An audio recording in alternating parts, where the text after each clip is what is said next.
All right. We are recording. We're live. The world, well, not live. I don't know why I said we're live. I'm probably because VFAP has conditioned me to say that. But yeah. Hello, everyone. Hi. I am Rags, and I've got some buddies with me, some acquaintances, friends, pals, what have you. And I figure this would be a neat enough time, certainly an appropriate enough time, to assemble the not the Avengers, assemble some people that I know on the internet to talk about this The this the, up. the Lizard League. We are the Lizard League, The the Lizard Argonian League. League, the Argonian League, right? We have to keep it topical, right? That's why I Oh, chose true, a true, day. true. Yeah, that's why I chose a day that ended in S. So we've got our body type selector mod stuff that's going on, and I figured that would be a decent enough vehicle to talk about some other topics because, as many of you know, I kind of foray into the woke, anti-woke stuff. I find a lot of it super mega cringe, but it is part of what's being talked about in the culture war. And as much as I'd love for it to be over, it is what it is, I suppose you could say. So I've got Creetosis, I've got Dev, Short Fat Otaku, and I have PatricianTV. And I, of course, have myself here. And we're going to talk about mods. We're going to talk about the Oblivion remaster controversy regarding it, what mods sort of mean for the community, what their place is, and maybe what is even the responsibility of a platform that sort of hosts mods, and how they sort of interface with the community's involvement in modding video games. So I didn't really have much in the way of a particular agenda. Well, not agenda. What's it called? A dia. Itinerary?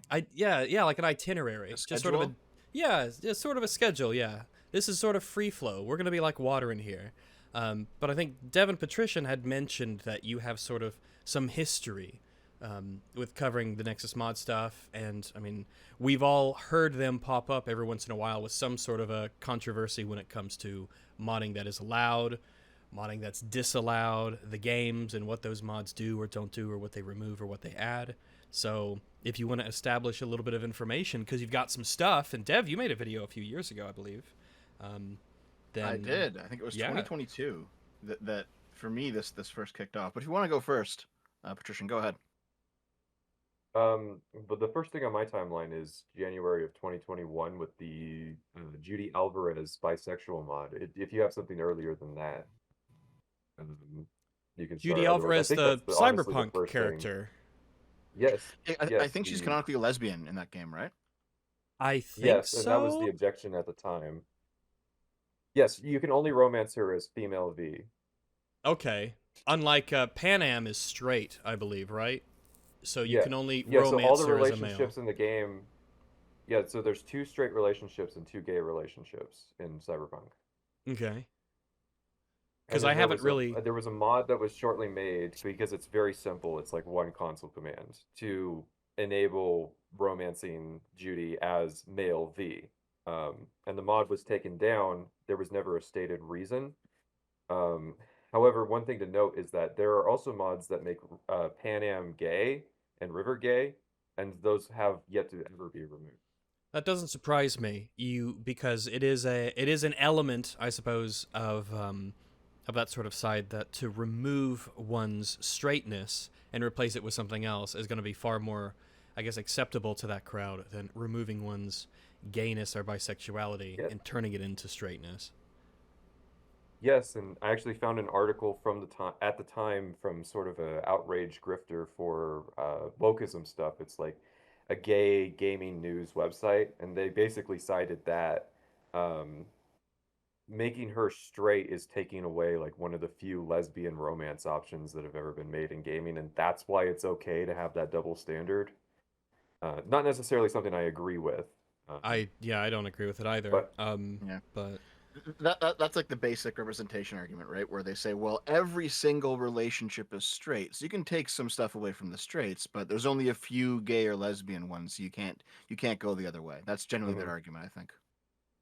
And part of the argument was they made the claim that like Pan Am apparently leans bisexual, which I kind of disagree with based on my experience of playing the game. I think they definitely just kind of made that up. I think that she's because I've played enough of the game in my current sort of playthrough of it to do. I've played enough with Pan Am.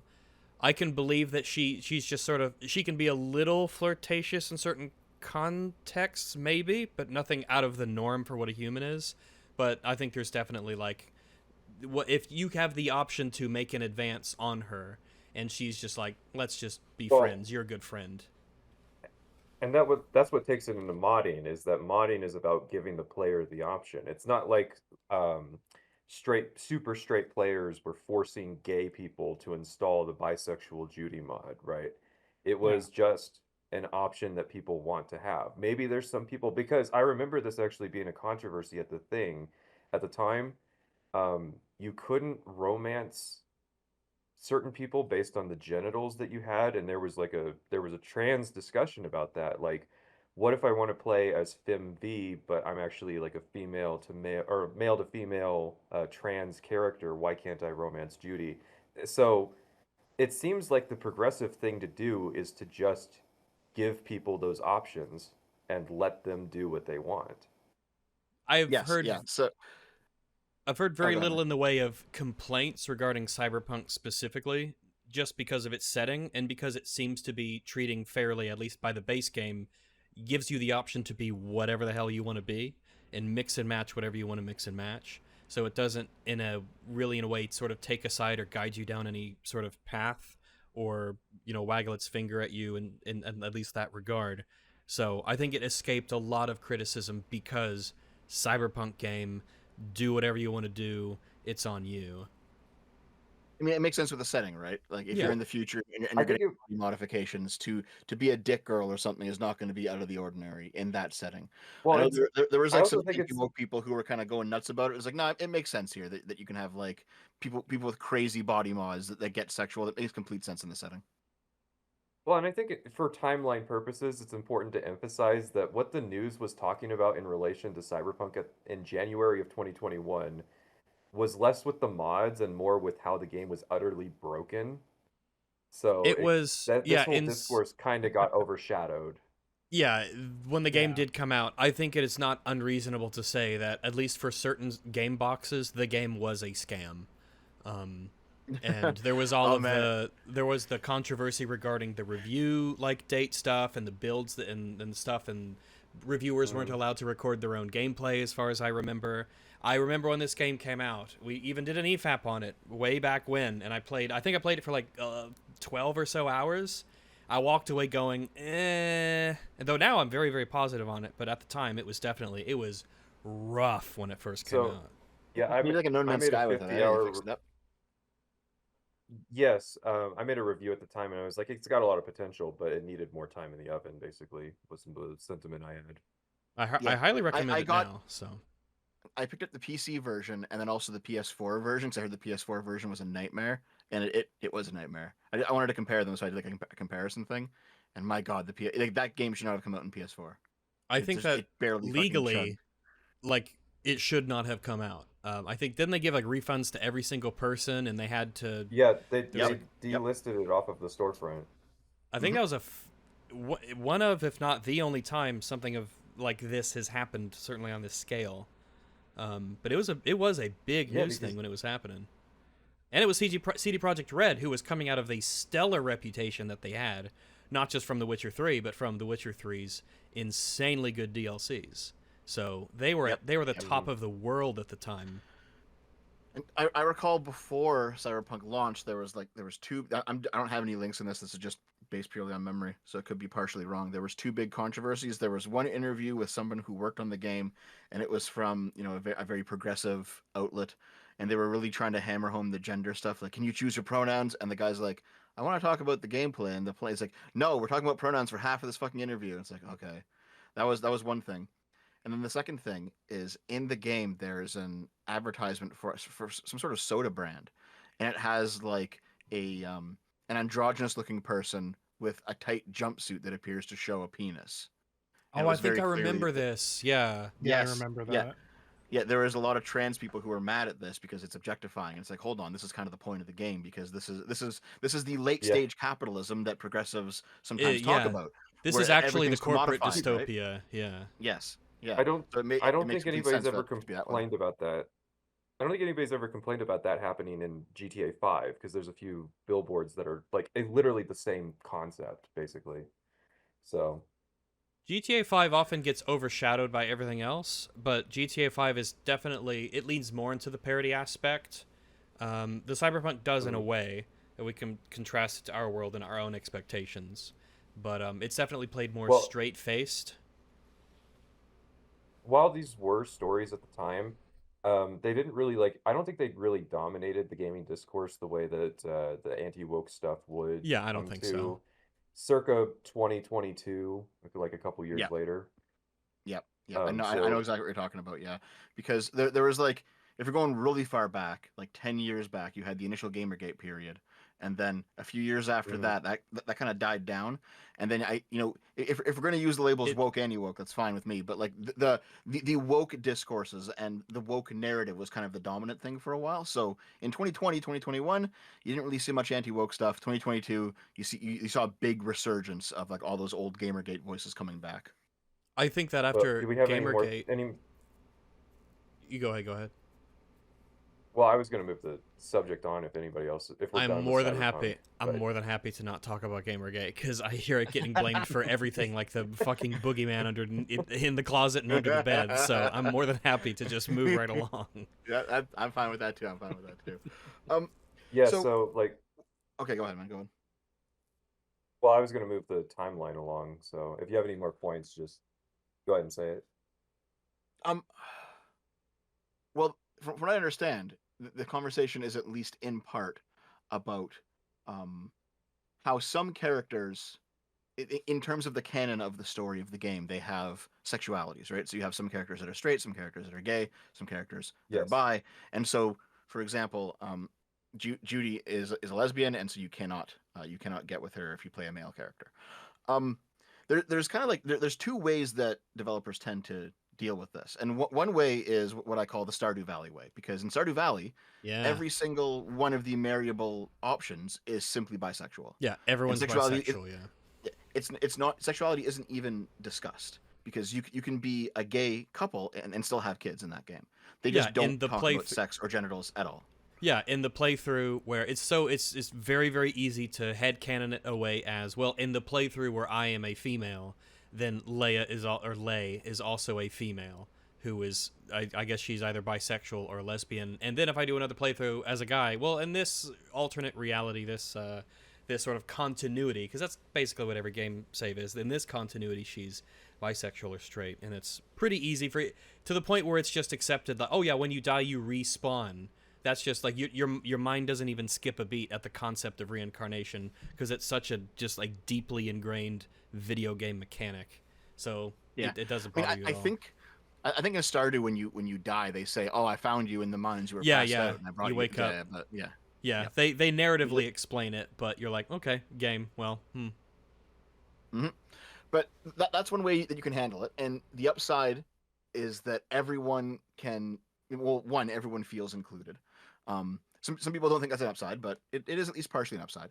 And the other upside to it is that you're not locked out of any potential romance option just because Yeah. you chose male or female at the start of the game. You can get with anyone you want, and so all the options are available.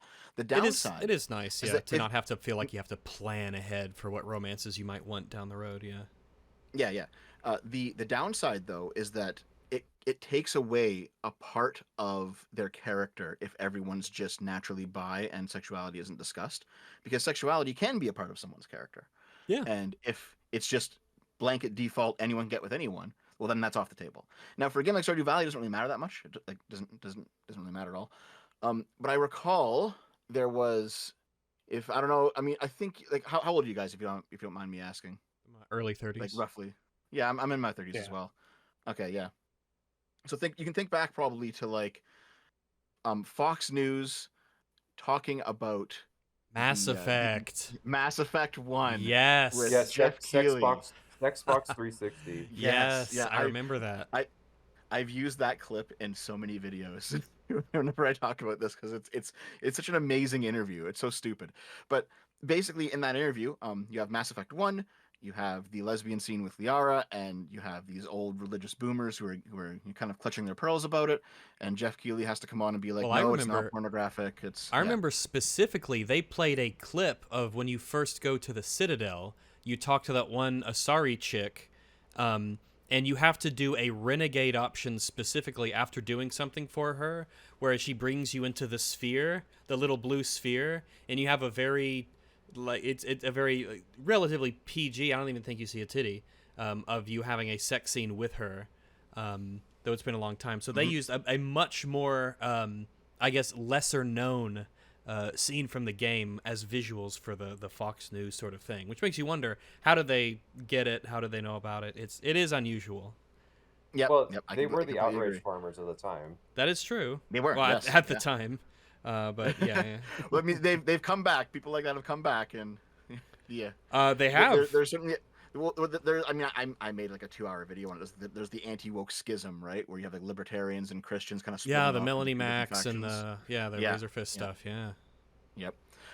But one thing that was interesting, it came out in 2021. I don't know if you guys saw this article, but it came out in 2021, and it was that Jack in Mass Effect 2 was supposed to be a bisexual option in that game, Okay. and they took it out. They made Jack straight only, and it was because of the Fox News interview. And in fact, you can very easily mod the lesbian romance for Jack back into Mass Effect 2 and Mass Effect 3 because it's all in there. All the voice lines were recorded, all the animations were recorded. They just dummied it out because they were that's a afraid shame. of blowback because of the Fox News interview for Mass Effect 1. I did not know this. Yep, That's this was- interesting. That's a shame. Oh yeah, This was I will around drop the article that- in the chat here. Yeah, so this was around the time when gay marriage was legalized, and there was like a huge shift because if you remember, Democrats were anti-gay before gay marriage was legalized, and then it was like a switch flipped, and they switched sides, and so Yep. I can see why this was a controversy at the time, and I kind of remember it going on.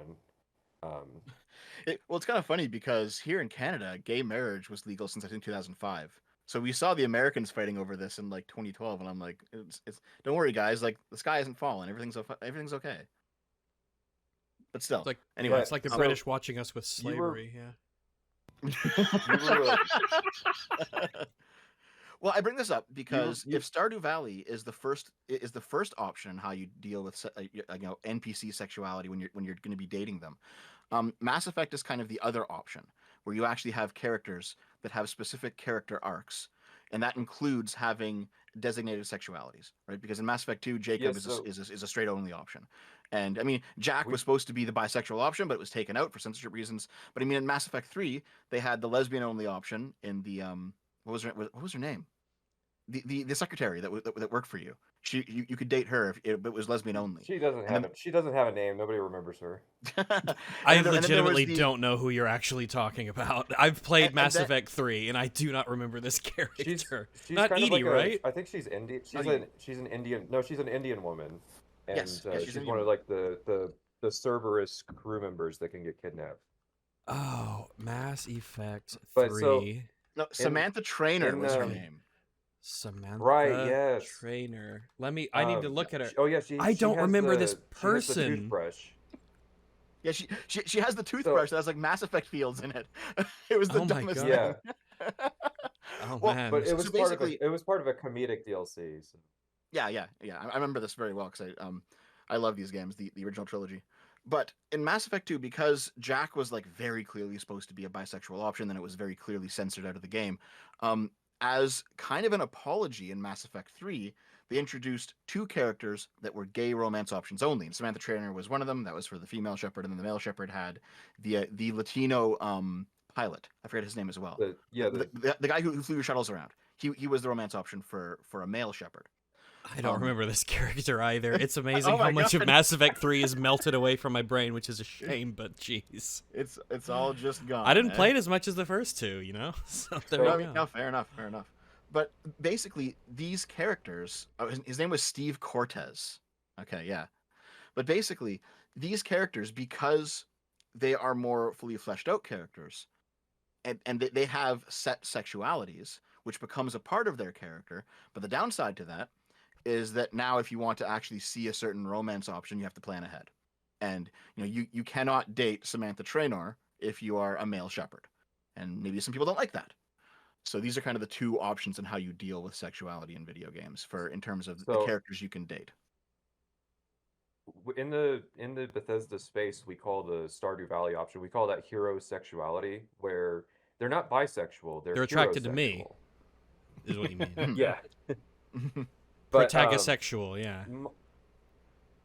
I would be kind of sympathetic to they have a fixed sexuality in the story element if any of these characters ever had it actually be part of their narrative of them being homosexual or being bisexual and like what they're going through. So it's like a lot of times it's just, yeah, that's what they are because that's what they are. Like it's not really part of Judy's story about how she grew up and had difficulties as a teenager because she was attracted to women or what have you.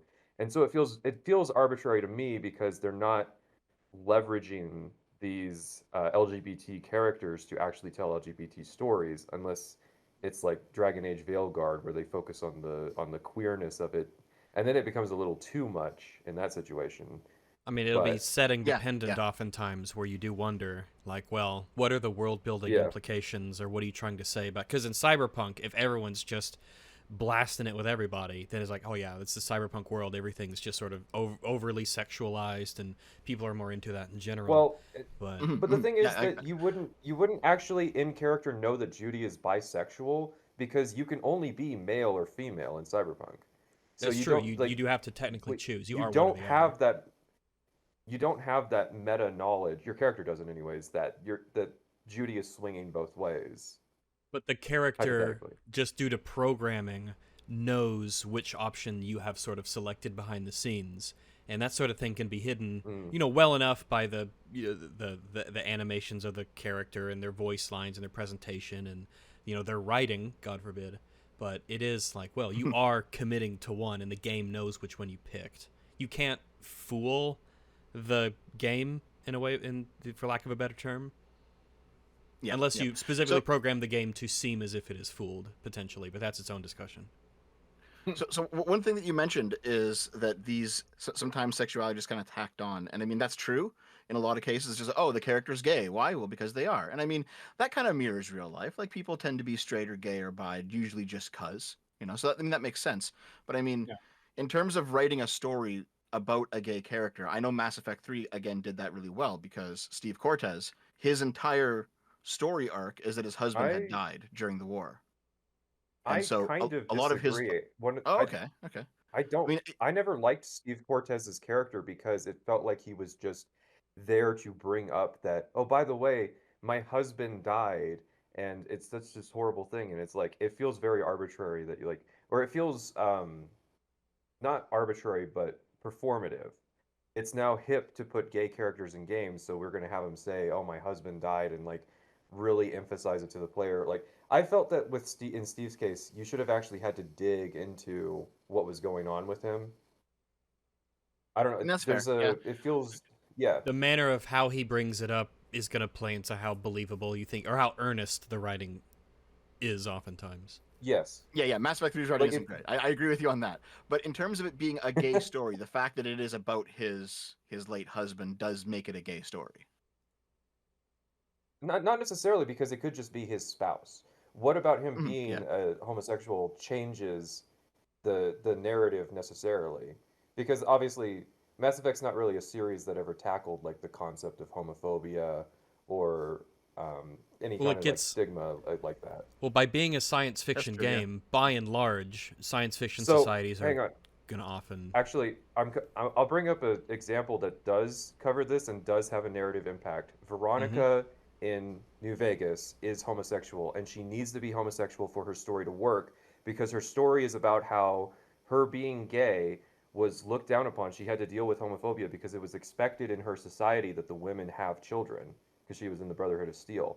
And so her dealing with homophobia is literally the narrative of her character, and so she has to be homosexual in that game. Yeah, I mean, that's fair. I definitely get what you're saying. I mean, I had to look up who Veronica was again, but yeah, it makes sense, yeah. I think a lot of the time there's that. It's not like it's not a fine thing that you really can really look at and identify. A lot of it is sort of vibes based, and it is contextual. The ways that we are able to sort of pick up on the earnestness of these sorts of portrayals.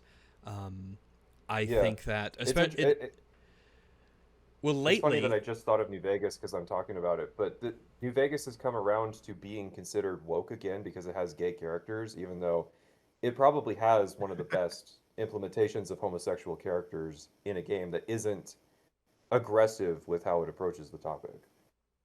Well, I think a lot of people look at agree old with you. games in the lens of like a modern sort of cultural context where there is a side, and a lot of these developers and by nature of the people and the places where these things are these sort of companies are located and the people who make the games, there is often, I mean, you've seen what's going on with Disney and all these companies and whatnot.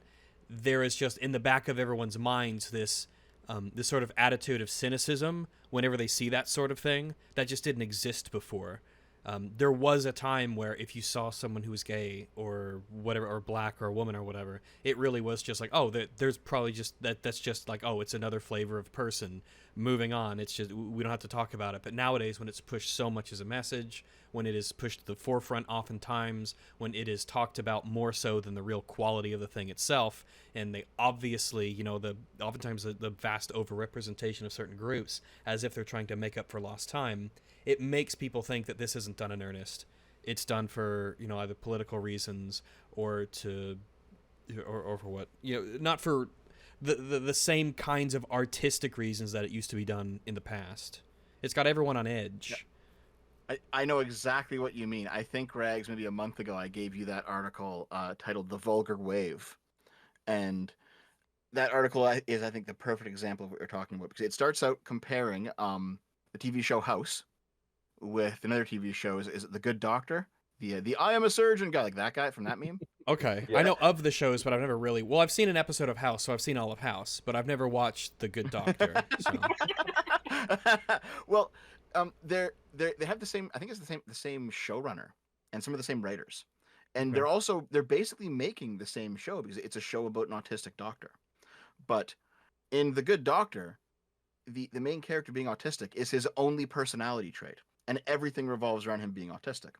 But in House is a much more well-rounded character because he's autistic, but he's also kind of a narcissist, and he's also an addict, and he has a whole bunch of other things Stuart going. Little's father, so... No, that was Bryan Cranston. Was that Bryan Cranston? Shit, No, I I don't think it was. It was Ignore Hugh me. Laurie. Carry on. It was Hugh Laurie. It was Hugh Laurie. But basically, it's it's made by some of the same people, and they're writing the same story. But in The Good Doctor, they've taken the main character and just basically made him an avatar of a demographic, which is autistic people. But in I've met House, many they took the main avatars of character- autism online in the last few years, so I Oh, can okay. sympathize. Many of But, them. There's more than I thought there was, as it turns out. But but in There's in 4 House, on this call. pretty much. That's Yeah, right. pretty much. But in House is a fully fledged character, not just an avatar of the autistic community.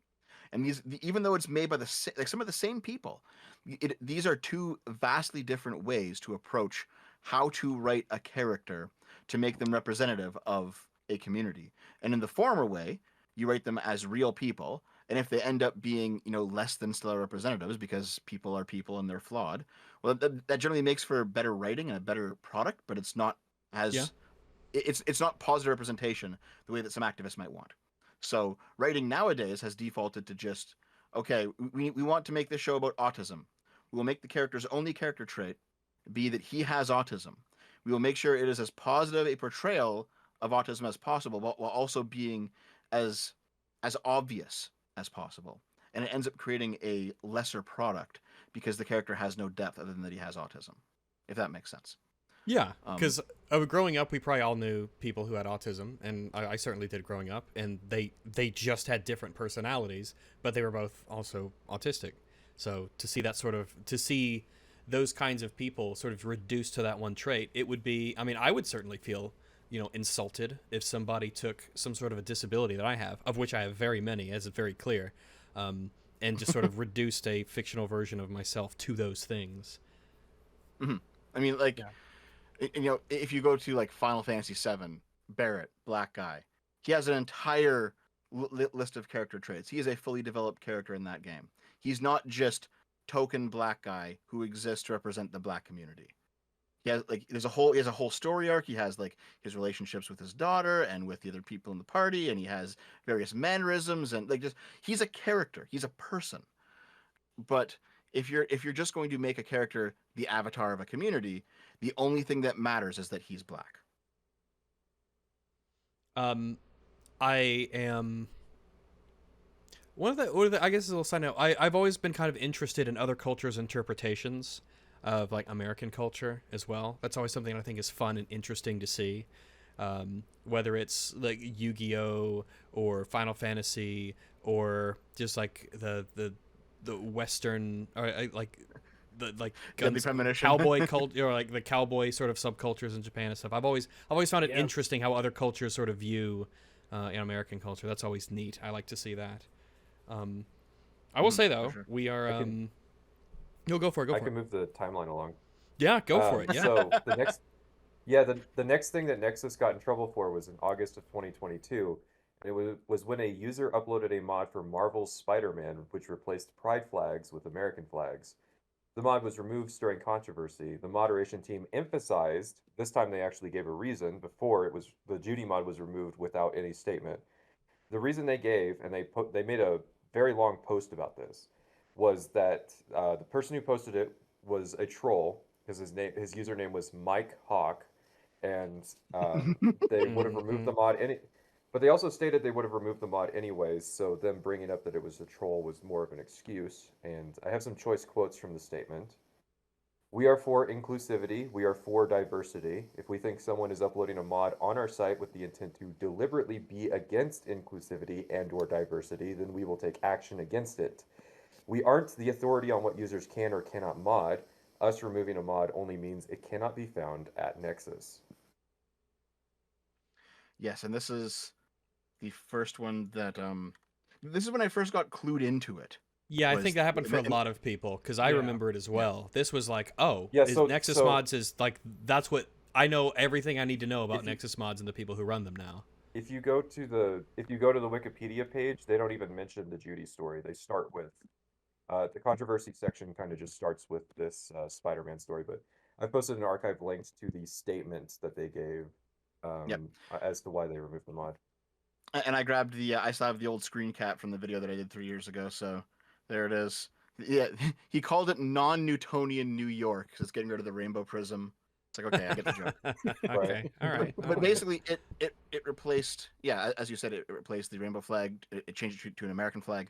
Now, there are several other mods in both Spider-Man and other games. I think one of them was like Last of Us 2 or something, that changed other flags into rainbow flags or like trans flags, right?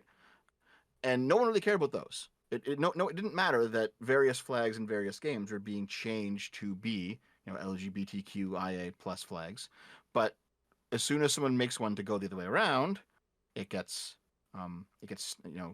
deleted basically.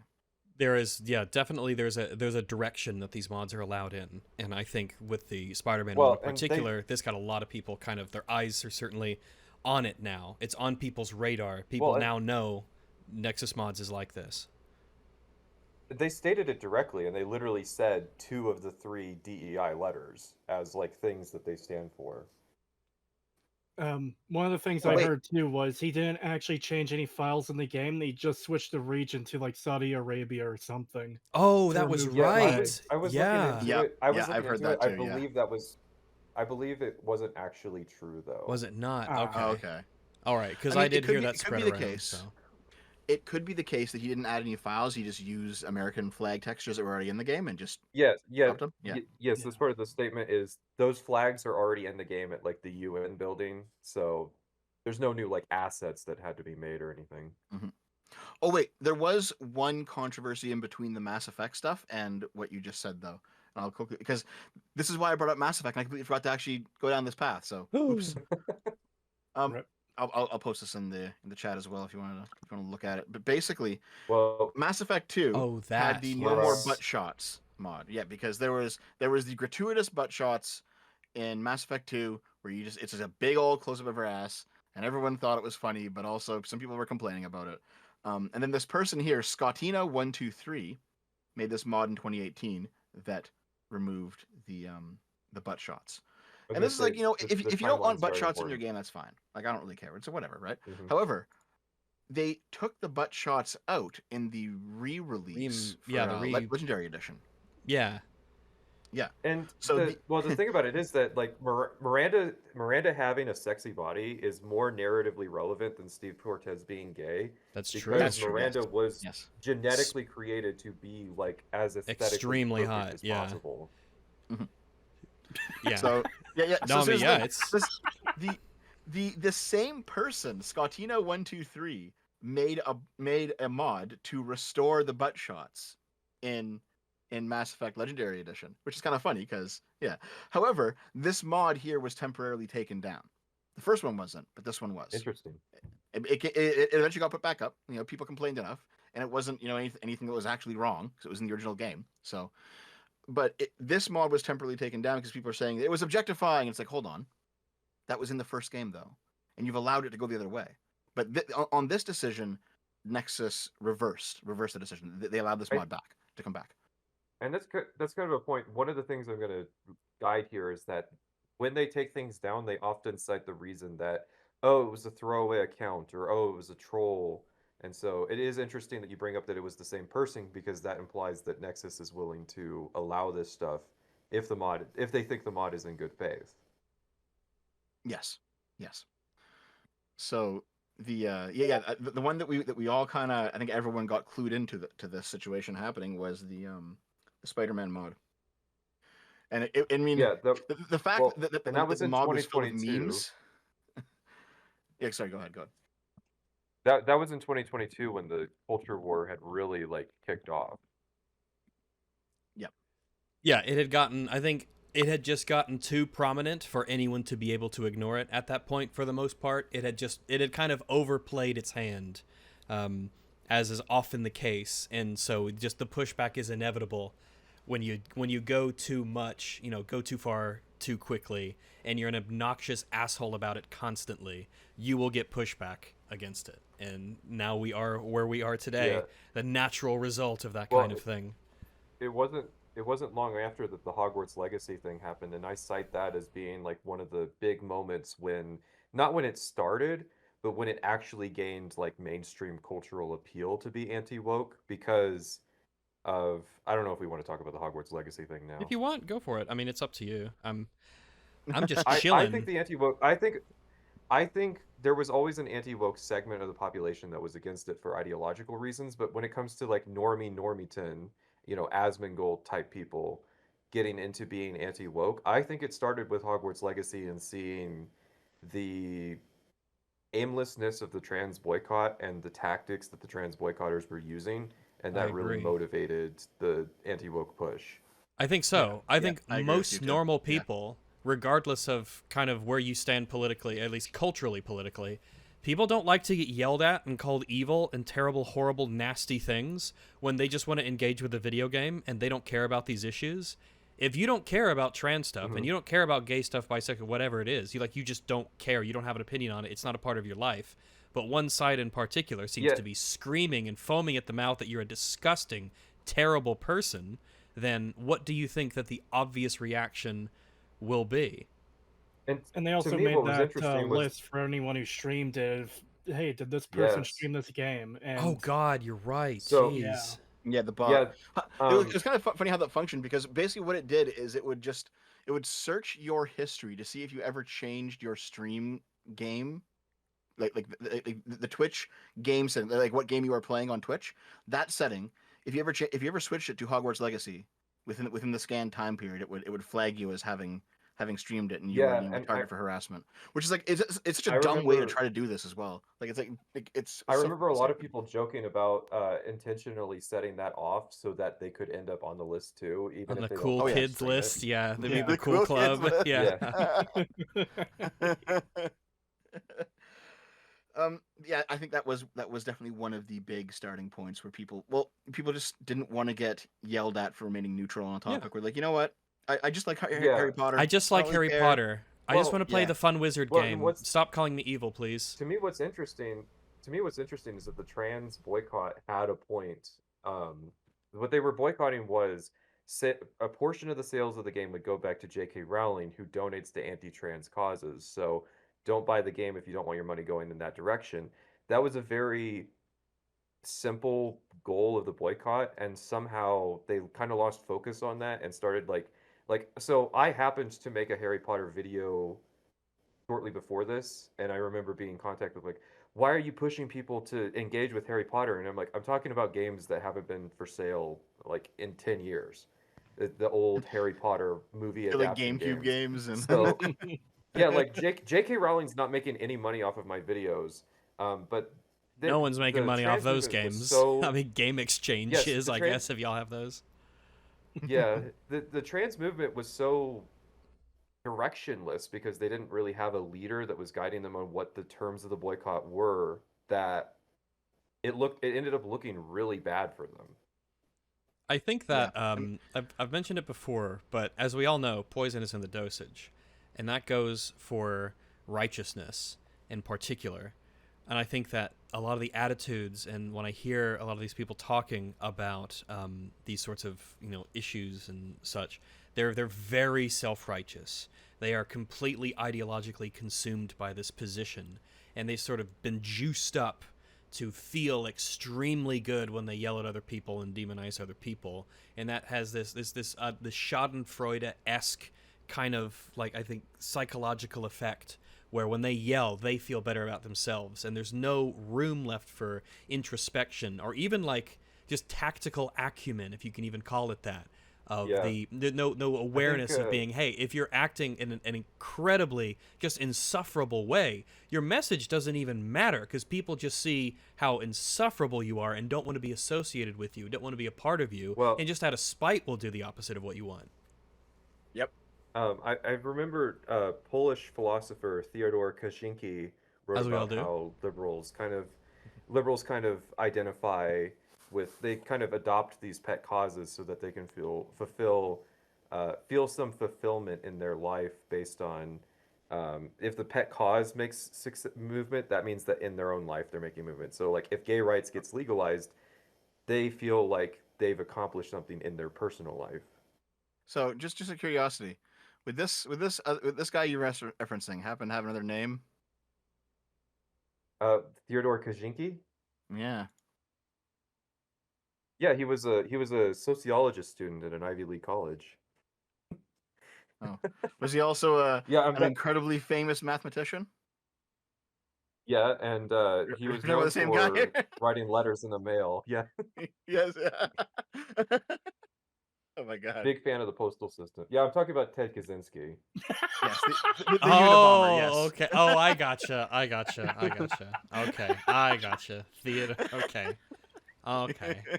Well, you know what? Good for him. I hope he's having fun. So, that's all I've ever wanted, is just for everyone to have a good time.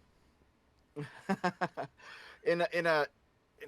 I had maybe 6 months ago, I read this book by another guy named Howard Zinn, and I ended up using some of his writing in a recent video. But he was like a very like left anarchist type, and his view, he coined the phrase, "You can't stand still on a moving train." Oh yeah, and the idea behind that old chestnut. Yeah, the idea is that even if you are neutral on something, if society is moving in one direction, your neutrality reinforces what is already kind of the status quo. So even by doing nothing, you are helping things move along in one direction. So either you are fighting against the system or you are supporting it. There is no neutrality. Neutrality cannot exist. That was kind of his view. I think, and a lot of these like trans activists and other types of activists have adopted his thinking on this. So if you're someone who's like, you know what, I just want to play Hogwarts Legacy because I don't really care about the politics. I don't hate trans people, but I just want to stay out of it. I just want to leave me alone, kind of thing. I'm just gonna play my video game. They say, well, even if you're playing it neutrally and you don't hate trans people, because you are supporting it in any way, that is another drop in the bucket against our against our goals, so you have to be an enemy by default. And I feel the exact same that's way to every leftist who pays their taxes, and X percentage of that tax goes to money to Israel. So, yeah, on that, they better be careful with that line of reasoning there. Well, so I got in trouble with the trans movement over like even potentially covering Hogwarts Legacy, and it was interesting because this year I then got in trouble with the anti-woke people for covering Avowed. And I think that statement you gave about you can't stand still on a moving train is true as well for cultural shifts in attitude, because people are becoming so anti-woke that even just covering Avowed in a fairly neutral stance got me in a lot of trouble with certain people. We've gotten that before in EFAP. If we're covering a movie or a game and we don't talk about, how woke it is, and we just focus on like the writing quality and if it makes sense or not and the themes of it and the narrative, then yeah, we get some people who poke their heads up and say, how come you're not doing this? You need to be a good soldier for my side and da-da-da-da-da. Yep, I know exactly what you were talking about, man. I know, there was a recent game, I think it was South of Midnight. It's not a great game, and it has some pretty serious problems, but it's okay. I've heard it's pretty dull, but yeah. It's dull, but it's not, it's not like Gollum It level looks catastrophic, fine. right? I've seen of it looks fine. Yeah. But because it features some very, very progressive people on the staff, and it's it is a story that centers on the Black Southern experience. You have the anti-wokes who are coming in and making it all about that, but the story itself is like it's fine. It could be more. It could be better written, but the skeleton is solid. The game itself is dull. It's not a fun game to play. But people go all in on it in the culture war conversations because lefties made it, black people, and that stuff is just so fucking tiring. It's like, let's talk about if the game's good or not. I don't care if it's a story made by black people for black people about black people. Is it good? Is the more important question. Agreed. Yeah, I think that a lot of the times we've sort of said this before, and I pretty much stand by it. Woke, for lack of a better term, woke stuff, DEI stuff, isn't intrinsically bad. It isn't intrinsically low quality, typically. Those are just the attitudes. Those are just if your focus is on those things, then it certainly, the pattern has shown, if your focus is on those things, it is certainly not on quality. So it is like a very red flag if these are all the messages that you see. One often leads to the other. Well, what's interesting with the Avowed conversation was that it wasn't just that people were hating the game because it was anti-woke. Once I kind of broke down those barriers and like tried to get people to engage with the game, they were still so entrenched in looking for a reason to dislike it that they were citing other kind of fallacious issues. So like one example was they would look at the combat gameplay that I was showing and be like, you're just running in circles casting spells. And I'm like, yeah, that's literally the gameplay of every single magic-based first-person shooter since Heretic and Hexen, right? Running in circles shooting at something so it can't hit you with a sword it's decently common. Welcome to Deep Rock Galactic and Helldivers and all this. Yeah, running away from the things trying to kill you. Yeah, like that's pretty... Yeah, like I'm playing a character that dies in 3 hits. You can forgive me for trying to avoid damage. There is a near infinite amount of permutations to that gameplay concept, so yeah, chill. Yeah. People were so entrenched in looking for reasons to dislike Avowed that when they were confronted on the woke stuff, they just went to other disingenuous arguments to justify why they were so irrationally invested in this anti-woke position. It's seeking to be correct retroactively, or I was correct anyway. I was right. The game has already become the game or the movie. We see this on both sides. Even before a product comes out, be it a game, be it a movie, be it a show, it is sort of held aloft as either a symbol of the woke movement or the anti-woke movement. Therefore, regardless of its quality, it is spoken of by people who have not engaged in it in any way, but who want it to succeed or fail just based off of its sort of tactical usefulness in a broader cultural conversation. We get this with Marvel movies all the time. It needs to be good, because if it's good, then it's good for our side, because the massive mega corporation is DEI, they're inclusive, they say all the right things that we like, da-da-da-da-da.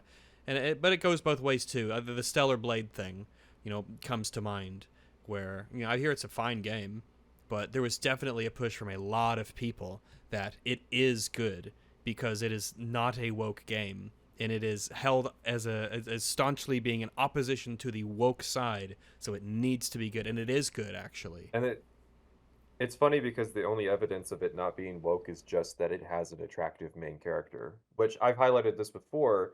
The old social justice warrior position of why games like Bayonetta or Metal Gear Solid 5 were problematic was that they had attractive characters. It was the male just gaze. Yeah, that was Sarkeesian's big thing. Yeah, a phenotypical analysis that is literally on the surface level of like aesthetics of the art style and nothing deeper. It is often, though, it is one of those yellow flags, I think, when certainly if you played Outlaws and all sorts of games where women are very androgynous and you don't get a voluptuous, beautiful, conventionally very attractive feminine woman. These sorts of types are specific. Yeah. What's funny is the person I hear this from the most, who bitches to me whenever women in games don't have large breasts, is a woman. Like, she wants I've heard to this play before characters with too. large breasts. I've heard this. Yeah, Yeah, I've a lot of women want to. It's like, I'm a guy, and granted, maybe it's tainted because I'm a bisexual guy, but I would like to play as a handsome character. I'd like to play as a handsome man. I'd like to play as a attractive woman. That's just a general preference. Sometimes it's fun to play a horrifically ugly character for the lulz, but oftentimes it's like, I'd like to be attracted to my character, all things equal. I'd like to have something nicer to look at than not, just as a general preference. Yeah, same. I think with Stellar Blade, like the big thing with that game was that not just that they were attractive, but that there was the narrative of Sony censoring it, which ended up not being true. But that was a narrative that stuck around for like 6 months of just people screaming that Sony was taking away their boobs. And so that's what really rallied up like the anti-woke crowd on that. It ended up being false in my opinion, but still that stuck. Part of it too is that the woke grifters were engaging in this battle. They were on the position of like, Sony needs to censor this. Like, it's very easy to forget that there is an other side to this anti-woke stuff that is like just as bad and is egging those people on. They didn't come out of a vacuum. I haven't forgotten. Yeah, they just didn't. They didn't just magically spring out of the ground one day. But yeah, the anti-woke stuff, I do see it as a very distinct reaction to a different sort of side. And when we talk about the Stellar Blade thing, it was kind of ridiculous how they've sort of used as a legitimate criticism of another person that they want to see attractive people in video games. Like, they use it as a derogatory thing to say, you just want to play as a hot girl in a game. Like that's a character flaw, which is bizarre to me. And that's how we ended up with every game having a vitiligo slider, even though like that's an extremely rare skin condition, but we still have to like represent it. Yeah. That's because they're extremely inconsistent with who gets represented. I'm not sure if then that's probably part of it, but I think if you go back to something I said very early on about how characters just need to be avatars of representation, the fact like something that is more like immediately recognizable is easier to turn into an avatar, right? So vitiligo is like, you can't not notice someone has it. You see it. Yeah, you just notice. It's like if someone's black or white, you just notice. Light travels faster than anything else. You just notice. Yeah. Meanwhile, if you go back to Samantha Trainer again, you look at that character from Mass Effect 3. Nothing about her screams lesbian. You have to talk to her in the game and figure, this is actually a lesbian. Okay, but like because it's not a recognizable trait, it's not. She's not representative. She's not an avatar of that group. But something like vitiligo, because it's so strikingly representative, it's massively overused right now. So I can move on to the next point in the timeline if we're ready. Yeah, go for it. All right, so in August of 2023, Nexus removed a number of mods for Baldur's Gate 3. One example is the Sir Aelin mod, which swapped the gender of a woman in a lesbian relationship. Once again, they cited the reasoning as having to do with the user having to throw away account and posting inflammatory content. I think I don't remember all the mods that were removed. There was another one that would made the character Will white that was removed. That was fairly controversial. Yep. Yeah, that There's one's actually yeah. That those mods are like, all right, you could do that, but I'm gonna look at you weird. But you can do it. Mhm. But that's kind of Yep, weird. yep. If But all Baldur's right, Gate 3 is a very open-ended RPG where like that's what you I've heard. can Yeah. play a character. Yeah, you can play like a character who hosts a super straight, super white party that like goes and fights evil if that's what you're really into. They Wait, give you wait. that What do you mean? freedom. In the What same do you mean? vein, Butt goes and fights evil. What are you trying to say there? Interesting. Well, let me add something to your dossier here. Carry on. yeah. I'm problematic for both sides, but Nice. in the same vein, if you wanted to play like a sexually loose, kind of morally ambiguous party like of hedonists, like that is also an option that's represented in the game.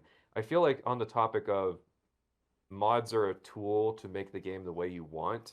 If what you wanted out of Baldur's Gate 3 was like that old school D&D, everything's traditional, everybody's straight, there's no sex in the game, all that kind of stuff. I feel like if that's the option you want, I yes, I will judge you, but no, I don't see a problem Yeah, with that being existing. yeah. It obviously depends on the mods you download, but in much the same way, how I look at you depends on the words that you say, the actions that you take, the kinds of things that you're sort of espousing and want and find attractive to different degrees. But I definitely very much a live and let live sort of libertarian style kind of person. On it's your Yeah. game, for lack of a better term, it's your game. It's your data on your computer. If you want to mod it to whatever you want to do, I won't stop you. You go for it. I guess the conversation really is probably mostly going to be centered around what is the place of someone like or something like Nexus Mods, which is a very popular platform of mods. Where should their line be? Should they have a line? And what should their sort of stance be on what isn't permissible? That's sort of a conversation that's Well, coming into the forefront yeah. now because of this Oblivion. They are mod. basically the de facto monopoly on modding content in terms of how it's shared.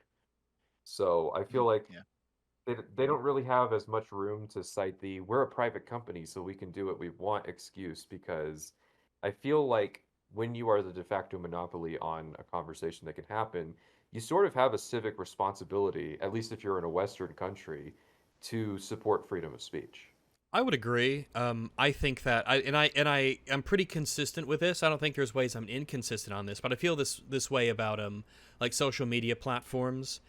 You can get so big that you essentially are the proverbial public square, and to be kicked off of some of these places is essentially the general depersoning of your ability to give voice and to express yourself. And so these things need to be treated with like to ban someone or to limit their access to these platforms is something that needs to be treated with quite a bit of solemnity because of what its implications are. Obviously, I have my own political leanings, but to hear that someone on either political extreme, even though let's be honest, it's like in every situation it's going to be a right-wing extremist, is going to be, when I hear that some of these people, foul as they may be, have been essentially systematically removed from every potential place that you can express yourself, that does make me go, well, who could be next? I don't even like it that this is a power that can be sort of coordinated. Yeah. And a lot of times those Well, sweeping bans are coordinated. Like, again, controversial figure Alex Jones, but didn't he get banned from like everything all on the same day? yes. I think Like essentially Twitter, yeah. YouTube. Yeah, That's something along true. those lines. It's happened. But Alex Jones is kind of an extreme case, though, because He I is mean, an extreme case. Well, Yeah. Yeah, he but did in fact lose that's- that court case about repeatedly lying about someone, and then also the judge said, "Listen, you're just like you've lost the slander case, and now you're just repeating the thing that you've been judged against. If you keep doing this, we are going to come down hard on you." And he just kept doing it, and then he ended up owing like $1.5 billion. He was just acting completely fucking retardedly. Like he's an outlier, in my opinion. That was So just the it's- example it- that came to mind. I know there's been other examples of people who've gotten banned from multiple platforms. That was just the one I remembered. Oh no, for sure. Like, if you're like terminally online, though, I think the big early one everyone remembers is when Sargon got banned from Patreon because he used the N-word, not even on Patreon, not even on his own channel, but as a guest on somebody else's channel, and he was Right, yeah. his That's right, Patreon was guests on mass someone else's reported. channel. Sorry, what? It's No, carry on. I didn't hear what you asked. That's all right. I didn't ask anything. It's fine. It's fine. Okay, yeah. I- But basically, basically he got banned off Patreon, and now regardless of whether you like or dislike Sargon, should Patreon be banning people not because of anything that's even on their platform, but because of what creators who use their platform say completely off platform? That seems kind of ridiculous to me. So- Like Yeah, that is them especially- really stretching to try and police your behavior. It's kind of nuts. To Yeah, me. especially considering that's someone's income too. That's their livelihood. Yeah. It's a pretty drastic thing I to was take gonna take- away. I was going to take the conversation back a couple steps. So, Rags, you were talking about kind of how the culture kind of shifts, and it's like one day something will be acceptable, and then the next day it won't be acceptable. So, you alluded to the Ethan Klein situation that's going on. As a basic summary, Ethan Klein was a very progressive, dare I say, woke person a couple years ago. And then Still is. the war in Israel, the Israel-Palestine war or conflict, I'll say, started, and suddenly he was basically disowned by the woke movement. And so it's like he had a very static political position, and then suddenly he was on the other side of the spectrum. Yeah, for he didn't reasons that were adopt out of his control. Like he didn't adopt an insane things do position. So, yeah, so he was yes, It's and turned into an the enemy. insane position is just as Israel somebody can who lived exist. in Israel, Yeah. he would like there to be an Israel that exists. He's disavowed what Israel has been doing in Palestine many times over the years, but that's Yeah. not enough. But unfortunately, he's he out of the also woke disavowed club. what Hamas did on October 7th. So that'll Yeah. that clearly got him enemies. But yeah, it is. Sometimes people around you shift. Sometimes the general culture slowly shifts. Not always at the same time, but And different issues will be different things. you might end up being a public enemy one day for having the same values that you've always had. Yeah, a lot of people talk about how, I certainly feel that I've heard a lot of people say who are on the left that I haven't changed, but the left got crazier. Especially when you start comparing, like, if you look at someone like Barack Obama and how he was such an inspirational and like a toited up figure of the left, in his time, and now he's seen as almost, I mean, depending on who you talk to, he's seen as like a conservative, right-leaning person. Yeah. So Baldur's Gate 3 is interesting because there's been kind of a cultural battle over who gets to claim it. And it's mostly just whether it's woke or not, because it Yeah. features lots of sex, it features homosexual relationships, and so woke people have kind of attached themselves to the game and said Baldur's Gate 3 is woke. Well, I disagree. I The don't bear think sex. Baldur's The bear Gate 3 sex is is a big one. yeah, I don't think Baldur's Gate 3 is a particularly woke game, at least in terms of woke being performative liberal activism.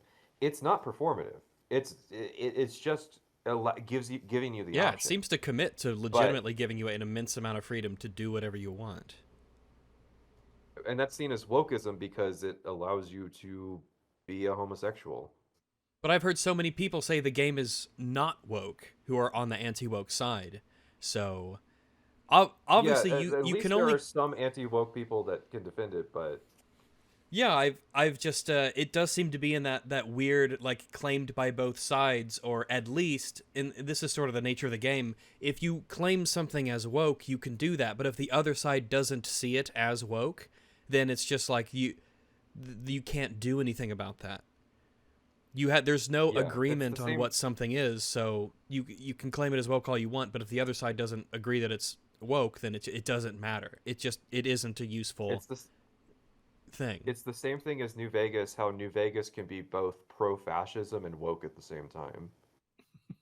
On the same That's day, options, I right? have been called a fascist and a libertarian, so I know it's not Yeah. not treading new I've- ground for me. I've been called a Nazi and a communist on the same day. I know exactly what yeah, you're talking yeah. about. Yeah. Oh yeah, no, everybody on YouTube has been called a Nazi at some point. Oh yeah, it's Just the goes rite with of the platform passage. at You're this not point. you're not a the YouTuber until rite you've been of called a passage. Nazi. Yeah. So when it comes to the whitewashing mod specifically, I think what you brought up as the next point in the timeline, that kind of opened a floodgate of whitewashing mods, because ever since then, there's just been people making mods where black characters or like brown skin characters are turned into white characters, and those mods just Mhm. keep getting removed, and there's a whole bunch of games with a whole bunch of whitewashing mods, and they just keep getting taken Well, down. And I I mean, will part of it admit, is going to be trolls are making troll mods, okay, but also part of it is that it's very clear that Nexus has a position on this Yes. topic, and it is, you cannot I, turn I non-white characters into white characters on their side. I will admit I have used the whitewashing mod for Hogwarts Legacy, but it's also the blackwashing mod because what it does is it makes white characters whiter and black characters darker skin. So there was an issue with Hogwarts Legacy where everybody's just kind of like a very generic shade of like paper bag brown, and that kind of just like no, there were white people in 1890 Scotland. Like If you can believe it. If you can believe it. Yeah. yeah. So I'm glad Listen, you have listen. something from 2024 because that was a gap in my timeline. The secret of Dumbledore is what happened to all the non-whites in between Hogwarts Legacy and the actual Harry Yeah. Potter movies. People bring Oh, this up. no. That's my- Yeah. Where did they all with- go? That's my People favorite bring Rings this up with Rings of Power all the time. Yes. Like, huh? Where did Yeah, where did that's all my the black favorite Rings elves of Power go? meme. Where did they go, Elrond? They used to be everywhere. It's quite conspicuous before. Now they're gone. Did they go back to Valinor? They were on the first boats out. Well, the thing fair is enough. with the like, oh, people are posting these on throwaway accounts. It's like, yeah, because Nexus has a track record of removing anti-woke stuff. So it's like, why would you risk your main account on Nexus? If you're a modder, why would you risk your main account when you know that like the mod is going to be considered problematic? So Yeah, it's not worth it's the kind of like a risk, feedback so. loop. Yeah, it's fair enough. I hadn't really considered that, but that's totally right. If you go through the trouble, it's just not worth the risk. The Are there mods that make Veilguard good? oh, I mean What, did they uninstall the rebuild the uninstall entire mod. game? Yeah. You know, the first mod I ever downloaded after moving to PC many years ago, the first mod I ever downloaded was the Skip the Fade mod in Dragon Age Origins. First mod. Ooh, I'm yeah. I'm fucking glad I did, and I don't regret a goddamn thing. The Fade sucks.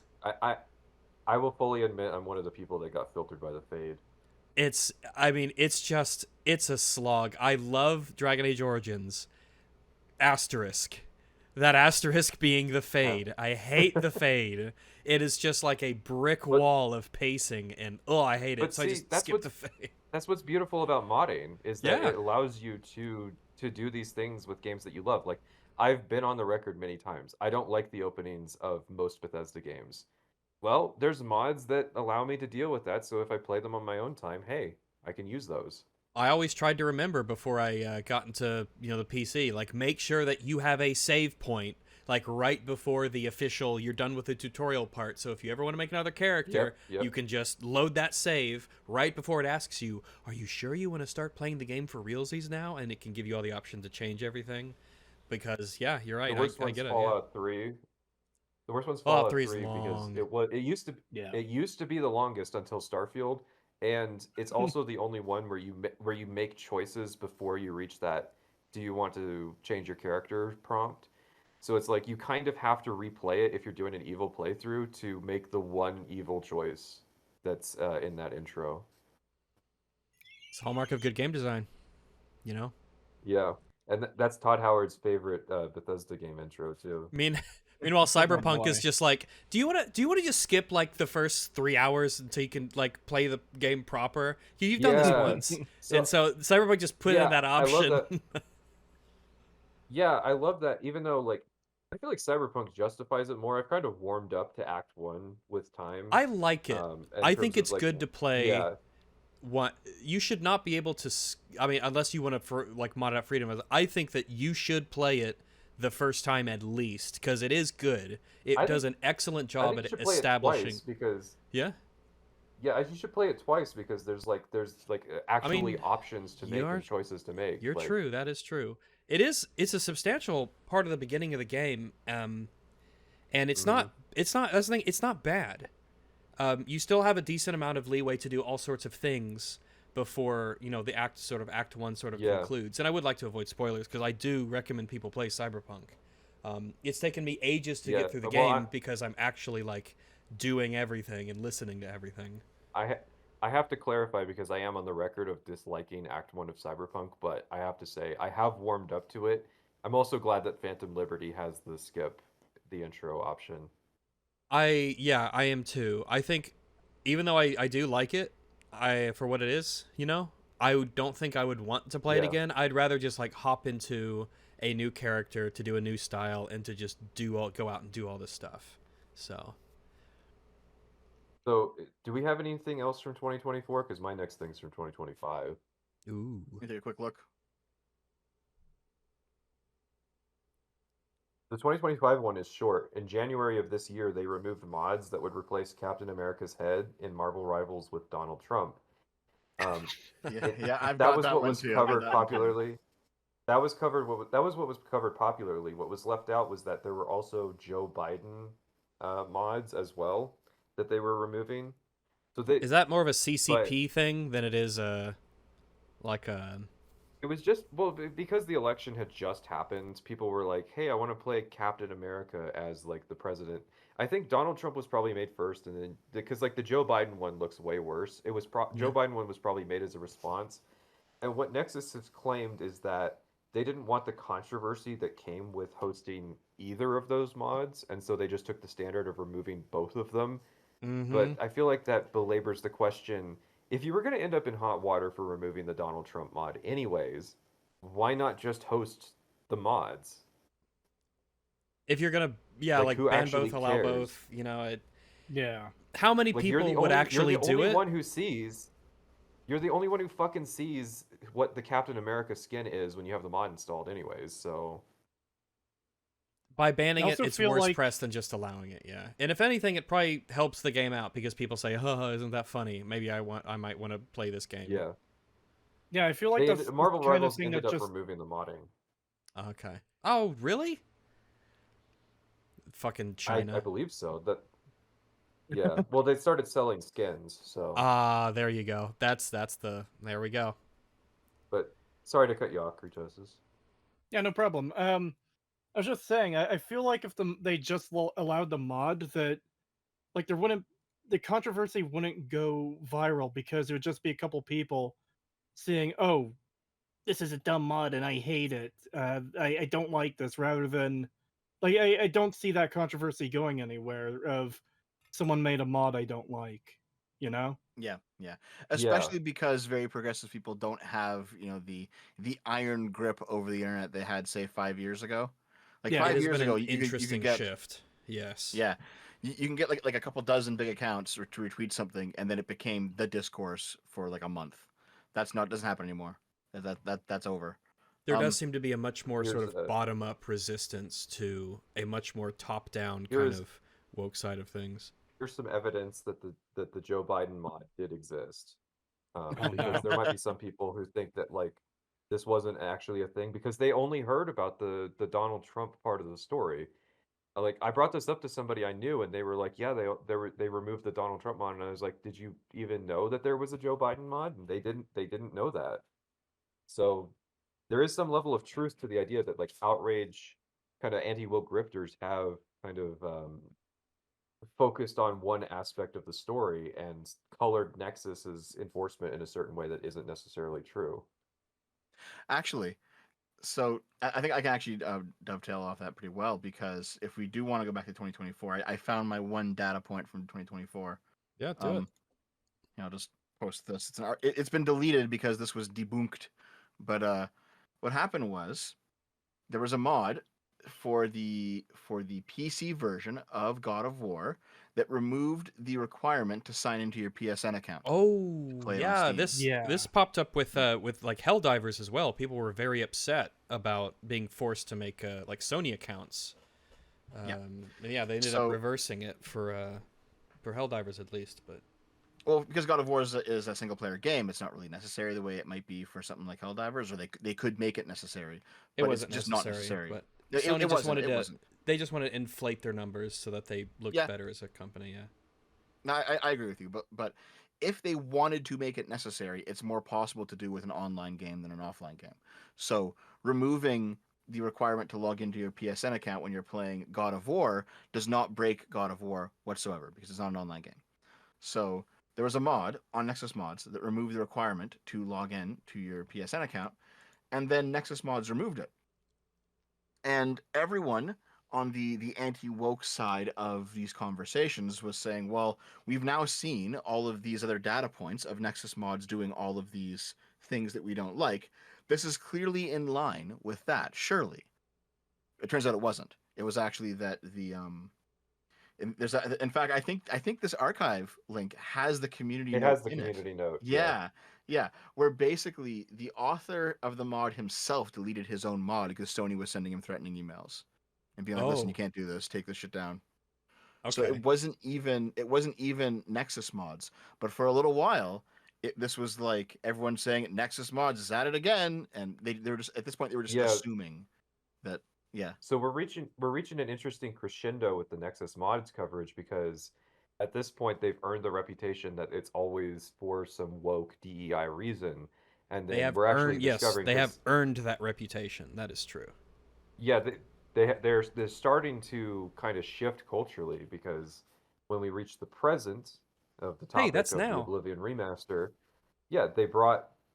they deleted the mod and then they brought it back. Well, to catch everybody up, just in case no one knows what we're talking about, the body type selector mod was released very shortly after the Oblivion remaster was released, and the body type selector mod does one thing, which updates the body type selector to male female as it was in the original game, from the body types 1 and type 2 that is in the remaster by default.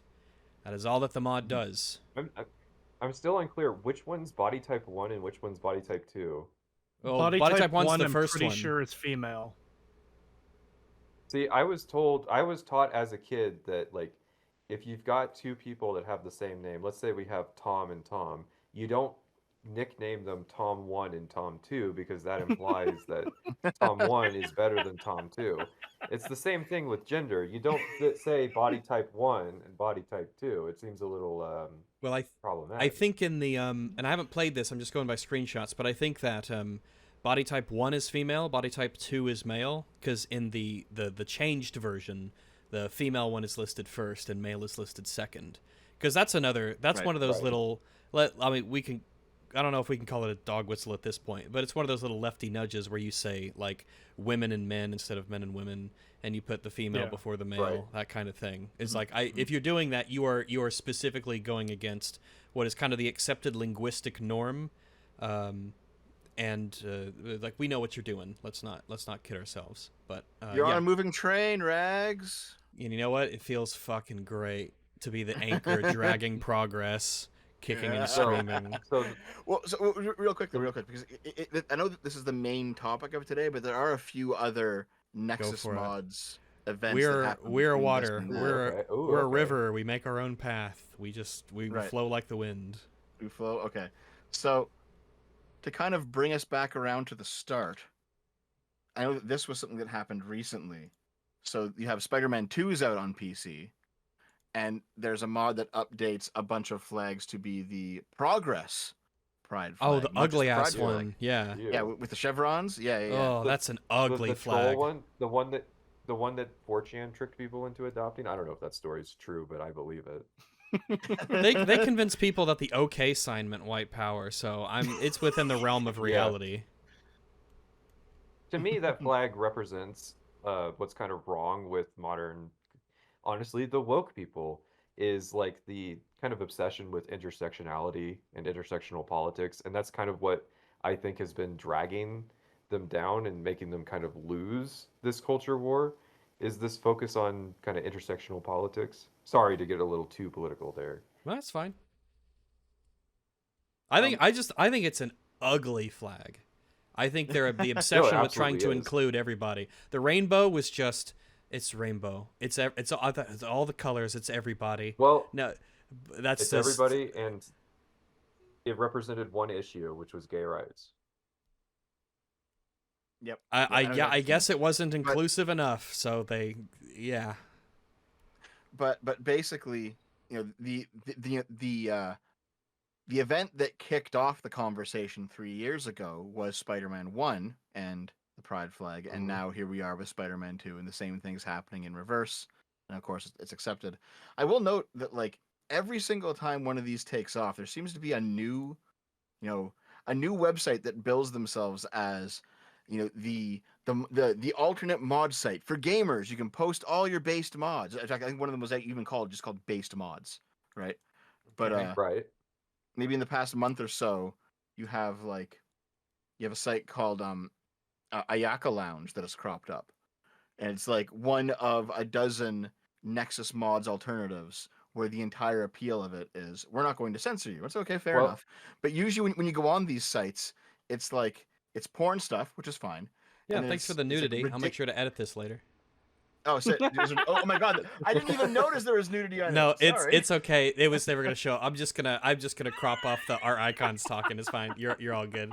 I'm fucking with you. It's fine. So, but basically, either there's pornography, which is fine, or there's like a bunch of just blatantly racist stuff or like Nazi stuff, and I mean that's fine too. It's just weird. It is. It's kind of like the bitch shoot of modding. I am sympathetic to the idea that it is your game and you can have whatever mods that you want to have on it because you've paid for it. It's your experience. It's your stuff. I'm very libertarian in that aspect. You mod your game how you want to enjoy the game in the way that you want to enjoy it. However, I do not expect that super pro-Nazi mods are going to be hosted on popular sites. I think that Nexus Mod should be, for the most part, very neutral when it comes to what it does host. But I do think that it is reasonable to expect that Nexus Mods, just like essentially any large platform, or any platform that, if we're going to be frank, wants to have a somewhat even relatively positive reputation, needs to have a standard for what it will and will not allow. But there is a huge spectrum in between the extremes of what I think most people would agree is reasonable. And all of the stuff that we've discussed in terms of changing flags and gender options and stuff is very much inside of that should be allowed sort of category. Yeah, I think the raciest mod we have talked about is the one that changes Will's skin color in Baldur's Gate 3. I think so. Yeah, I think so. I know there's one for it was for Angrboda in God of War Ragnarok. There's a black character, Angrboda. She's a giant, and there's a mod, a very well done mod, for lack of a better term, in terms of its quality, that changes Angrboda into a white girl.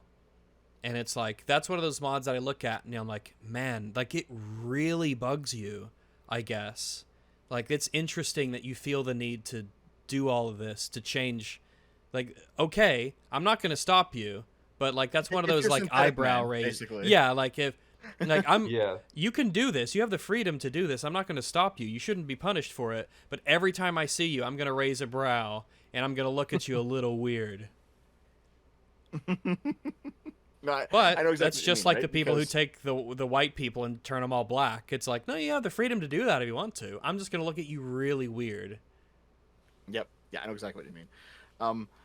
In fact, I think that was one of the conversations, in the before times rags that I had, and you were there, but I was having it with V, and it was over the blackwashing of white background characters on the poster in the Dead Space Oh remake. yeah, Yeah. I have a. I'm gonna put my cards on the table here. I'm a bit bitter, to all the people who partook in their own little way for the relative lack of success that the incredibly good Dead Space remake of 2023 had. The Dead Space remake is a fantastic game. It's phenomenal. I highly recommend it to anybody who's looking to have a good atmospheric time, who likes survival horror games, who wants to play an excellent sort of expansion and reimagining of the first Dead Space game. I think it serves as essentially a replacement for the first game, and it was made by people who really love what the first game was and want to expand upon it. But yeah, there were the all gender restroom, and oh look, Nicole is like appropriately aged now, and this Kendra's boobs aren't as big, like these tiny little things that they'd pick out and say, no, you shouldn't buy this game. Yeah, I'll admit I'm a little upset that that kind of work and effort was put into that game, and it didn't sell as much. Was that around the time that people started finding out about, like, normie people started finding out about Synthetic Man? I think it might have been Synthetic Man. We had I think we learned about him because of the God of War Ragnarok stuff, because he made like an actual insane dog shit video on Ragnarok that we covered on EFAP. And Mahler did a lot of work to look through a bunch of his streams and stuff and find some of the extremely crazy things that he said regarding blacks and Jews and women. I was gonna say. So. Oh yeah, dude. I think that was around the time when people started posting stream clips of him.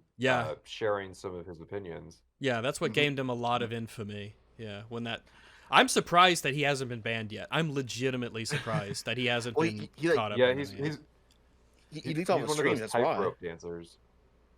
Oh yeah.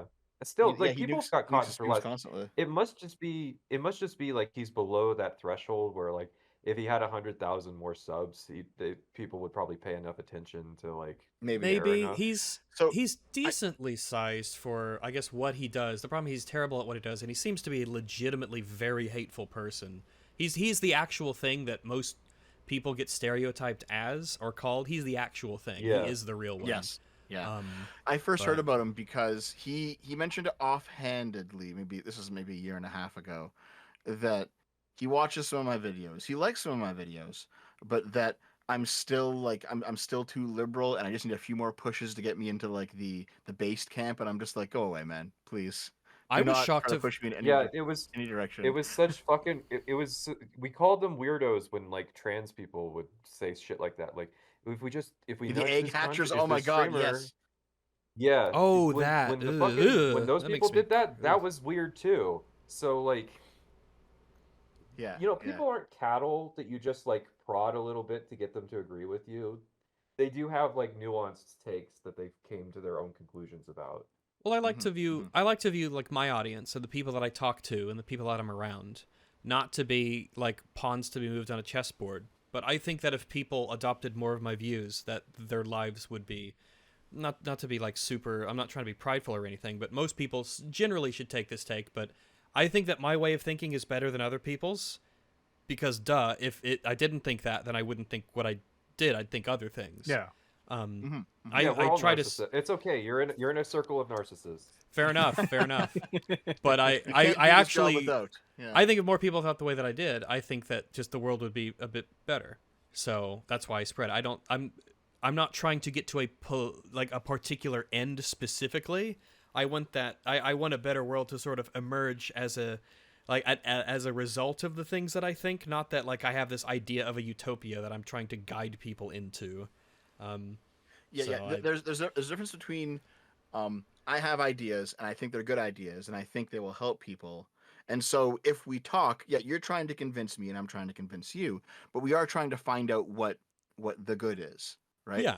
There's a difference between that and versus, well, I just want people to be on my side because that means that I have more numbers and there's power in numbers, and it's like, well, these two things kind of overlap, but there's some key differences too. I And the like second yeah, one, I because think, I've is a lot darker changed sometimes. last. I think we've all have probably. I certainly hope that all four of us have, like, within the last 5 years, changed a bit. Oh, As you incredibly, yeah. as you meet new people, get new experiences, as you learn more, you probably change a little bit. Not all of your opinions are exactly the same.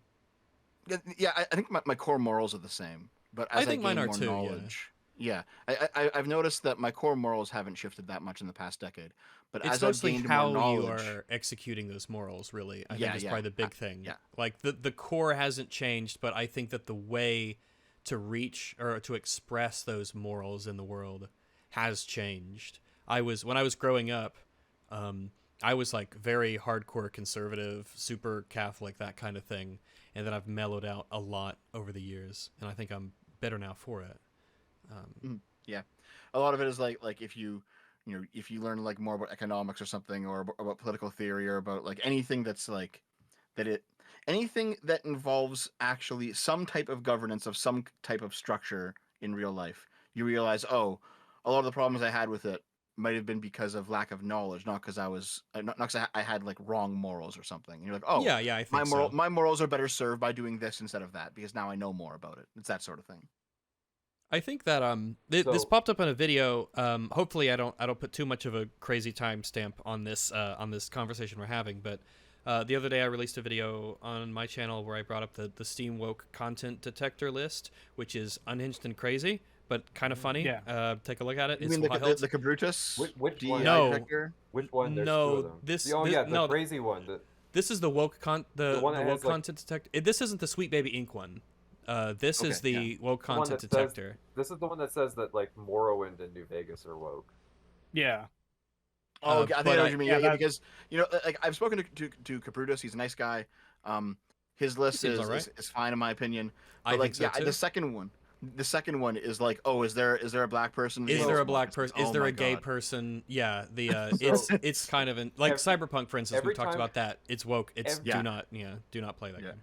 Every time I bring this list up, there will always be at least one person in the comments who says, "Don't you know that list is fake?" And it drives me crazy because I'm like, it has literally never been proven that this guy was fake or that this was some kind of psyop that was If being this done is to make this the is other the lists most look like bad. this is the most devoted. There's so much like- work put into it. Yeah. There are hundreds of Steam reviews by this guy. So, like, the fact, like, so many people would have had to work on it because of how broad it is that, like, somebody would have eventually leaked that this was a psyop. Is it really that hard to believe that there is an anti-woke person that is this stupid that is, like, putting this list together? Well, I bring it up because as I was doing a little bit of research and looking into it, I kind of have this idea of if I want everyone to go to this list and look up your favorite games and find out why those are bad and you shouldn't have played them. And it kind of illustrates this terrible. It fucking breaks my heart, the idea that there are people out there who actually use this list, and I can't imagine all of the experiences that they're depriving themselves of, and the kinds of games, the kinds of narratives, the kinds of mechanics that they're never going to be exposing themselves to because they follow this insanely stupid list. I mean, hang on. At the same time, I don't want these people fucking, like, in the Morrowind community. Like, if you're the sort of I mean, I person guess that that's thinks that true. Yeah, I guess that's true. Crassius Curio being gay is a reason to not play Morrowind. Yeah, I don't ever want to fucking talk about this game. Yeah, that's right. with We you. might have another Tumblr situation on our hands. Yeah, it's containment. Yeah, like, what? go Yeah, it ahead. was a containment. Go Yeah, ahead, maybe. self-filter. The woke content detector. Maybe I judged you too harshly. So here, let's go back a little bit, because Okay. I brought up the V argument from ages past, because this actually is the image that I was talking about. So there you have the Dead Space original on the one side, and you have the remake on the other, and you can One notice of that- many posters in the. just a Yeah, yeah. background. Yeah. And so they changed the white guy to be a black guy, and then they made the boobs smaller on the woman. But it's Made her the whiter though, content- so it's give and take. the content of the poster is Thank basically God. the same. The poster serves the same function as like a background, just a little piece of lore or fluff or whatever, right? But they made these They be just honest, made they the are evil just arbitrary corporations. changes. Well, they made the evil corporations' propaganda more accurate to the evil corporations of today. Yeah, it's true. Well, I mean, like, That was unironically, once you actually, like, I don't want to do, like, this is like the, this is the Inglorious Bastards three-fingered meme, of people who complain about this stuff, I feel a lot of the Yeah. times, because I have the Dead Space Collector's Edition that's got the helmet and everything. By the way, I'll say it again, a fucking phenomenal game, play it. Dear God, it's so good. There's a poster, there's a poster Space 3? that comes with it. No, Dead Space, the remake of 2023. Yeah. Making a joke. Fantastic game. Oh yeah, listen. It's not a bad game. It just you know what? Play it for yourselves, everyone, and come to your own conclusions. But it's got a poster where it's got multiple people from the Ishimura, and the officer, the highest ranking guy, is the white guy. So it's all just like people pick and choose what they see and what they don't see. They'll ignore all the misses and they'll only focus on the hits. Like, oh yeah, of course the CEC, the evil profit focused corporation doesn't, of course they have all gender restrooms on the utilitarian spaceship. Duh. Why would you double the amount of restroom space on your spaceship by separating the genders if there's no point to it? Like, obviously they wouldn't do that. But people see what they want to see. Why would Nicole Brennan be like in the original where she's like a 22-year-old when she's the chief medical officer on the Ishimura? Obviously she's going to be like a seasoned 50-year-old medic. Like, obviously. Plus, Gunnar Wright is like 50 and Tanya Clark is about 50. And by the way, looks great for her age, so don't give me that woke shit. All right. But obviously, I don't even know what I'm saying. Drags? I'm into attractive women, and if gilfs are under that umbrella, then they're under the umbrella, okay? Age is just a number. So, Drags oh really my did god, learn hold brown. on, hold the fuck on. So your Drags. budget- Oh God, no. I don't mean it like that. I don't mean it like that. Dear God, I don't mean it like that. I'll fuck a hot 50-year-old. That's all I meant. That's all I meant So by you're that. You're saying if her age is on the clock. I'm saying it for ages that are appropriate, okay? We're talking about gilfs, all right? Not kilfs, all right? We don't like that. We don't do that here. All right? We don't do that. We don't do the kilfs here. No. Bad, very bad. I'm sorry, but if you're into kilfs, you need to kilf yourself. Yes, you maybe you need to. All right.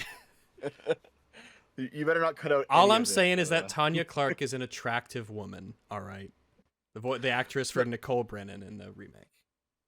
So I bring up these posters because in that argument, the extreme anti-woke position, which is the position that V took up, was, they've changed these. They've made a character black. They're erasing white people. They're erasing Big Booba. This is clearly woke craziness. And then, like, on the other extreme side of that is, who cares why they change it? It doesn't matter. And I mean, on some level, it doesn't really matter. It's just background shit. Who cares, right? But at the same time, there is still that's the normie take. I feel like the extreme take is they should have changed more. They should have changed more. Maybe so. But you can ask the question, like, because these two posters are like they're basically the same. It's not like black people have any more intrinsic worth than white people or any less. So they're the same poster. So why would someone make this change? That's a reasonable question to ask. And one of the possible answers to that question is, well, maybe they do actually view black people as having more intrinsic worth than white people. I'm sure there are some progressives who actually do view it that way. So, like, that's Sure one possibility. It's possible. But if we're talking about mods and we're talking about the whole changing black characters to be white characters, that is the same type of conversation as what's happening in this poster, because someone has decided to make this switch, even though to your average person there is no difference between these two images. So that says something about the person who has made the switch. In the same way that if you take it in context of what has been said, what are the other changes, what is the intent behind it, and so if I'm modding the game, what if my intent is to just switch it back to the way it was because I want it to be more authentic? It doesn't necessarily have like a political intent.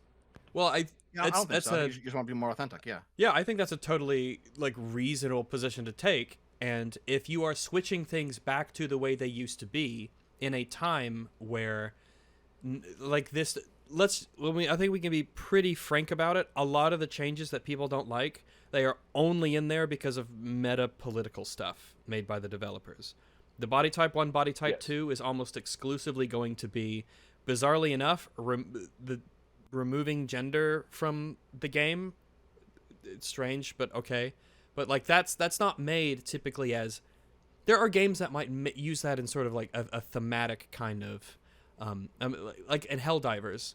You can say that there might be some kind of a thematic argument for how a Helldiver isn't a man or a woman. Like They are just body type 1 or stripping 2, someone's- voice yeah, 1 or stripping 2. someone's identity away from them. Yeah, like Yeah. they're not a Mhm, person; mhm. they're a cog in a larger machine, and it's like that. You could say something like that. But when it comes to like Oblivion, like I know we know what you're doing. You are clumsily and sort of ironically going against what you are trying to say by doing this. You are ironically removing gender, even though it's really, as far as I know, it's just literally renaming male and female to body type 1 and 2. It doesn't actually do any changes. Yes. Yeah. Yeah. I guess my point basically was that if you're looking at a mod situation, like all of these mods that are changing black characters to be white characters, you can ask the same question of the person who did this poster switch. It's like, well, it doesn't really matter, and but why are you doing it? You know, and there are some good answers to that. There's some bad answers to Yeah, Oh, I would say personally, I remember- think that a okay. lot of these changes here are only made to just, probably just like I remember diversity in the something. good sense. Just like, let's just mix it up a little bit. Like this will be like a throwback to the old poster. We can mix it up a little bit, and we can do that everywhere. It doesn't have to be an exact copy of what came Yeah. before. Here was another conversation that happened that had to do with modding. I'm sorry, I don't know these games, but there was a Silent Hill or something remake where there was a character who was a sexual assault victim, and the remake made her less flattering in the way that she looked, and then there were mods to restore kind of her aesthetic beauty, and there was a big discourse about like, well, why would you change the way that she looked? Don't you know that she's a sexual assault victim? And my thought at the time was like, well, then why aren't you questioning why the developer changed the way that she looked when they remade the game? There's a lot of Yes, arguments I- isolated arguments from authority that seem to pop up now and then when it comes to questions along those lines. Like, why did that is a good question to ask. The developers seemed like they wanted to change it, and you were accepting of the developers' changes. How come the developers say is just the better way?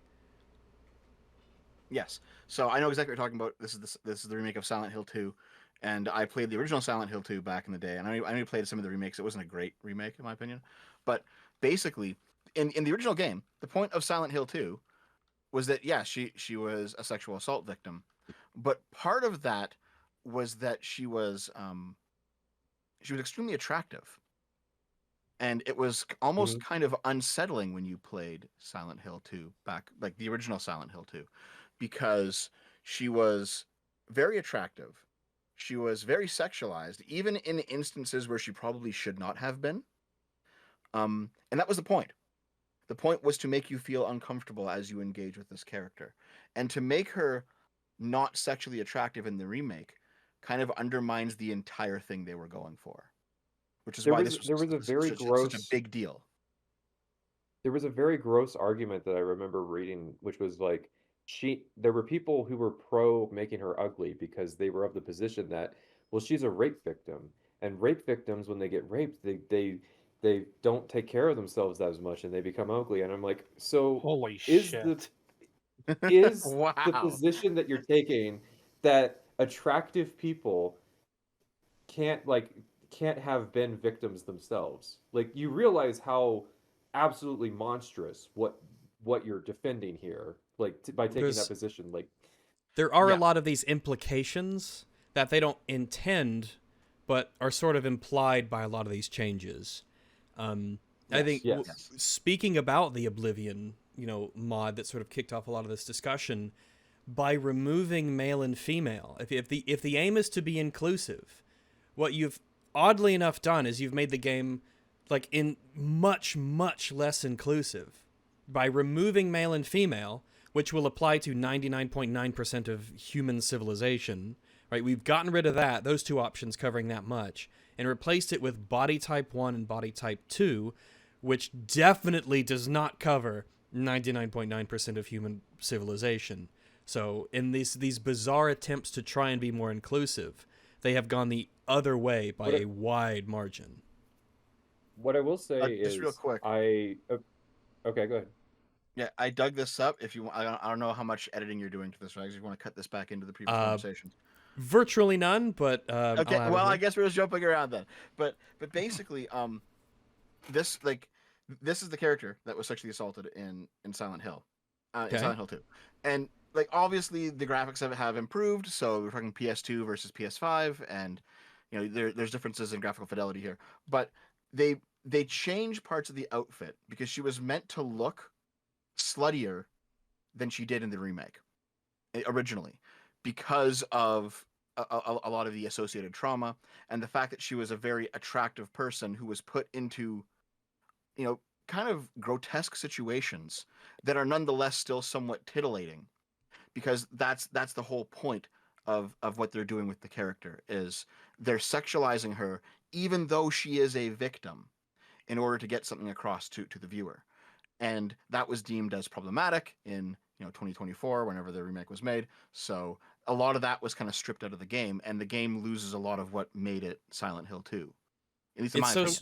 It's so strange because if you showed me this picture in isolation and said which one's the hotter, sluttier one, I'd be like, I don't know. Like it's like it's the same girl who wore different clothes out on different nights, because that wouldn't even occur to me when I look at this. I agree with you, and I think it's because like she's showing more midriff, and then you have people saying, well, that's the slutty button. It's woke. It's woke. That's how you know a bitch is a slut, is he shows off the midsection. I'm just telling you guys, that's the one right there. Well, see, this is why the conversation was just so fucking stupid, because you had people saying that they were, well, on like the woke side, they were saying, oh, you want the rape victim to be more sexually attractive? What kind of fucking weirdo perv are you? First off, yes, I do. And then on the I'd like to think side, better of the world's rapists than you do, apparently. And then on the anti-woke side, you had people saying things like, well, because they're showing just less skin, it's now they're desexing it. And I don't know. Well, it's not like really. Like there's we're getting into levels of autism here that are Yes. like Yeah. getting insufferable. Like I look at these two and I'm like, well, obviously the one on the right looks more attractive, but that's like technology progressing and everything, Mhm, right? Neither of these chicks are ugly, very obvious there.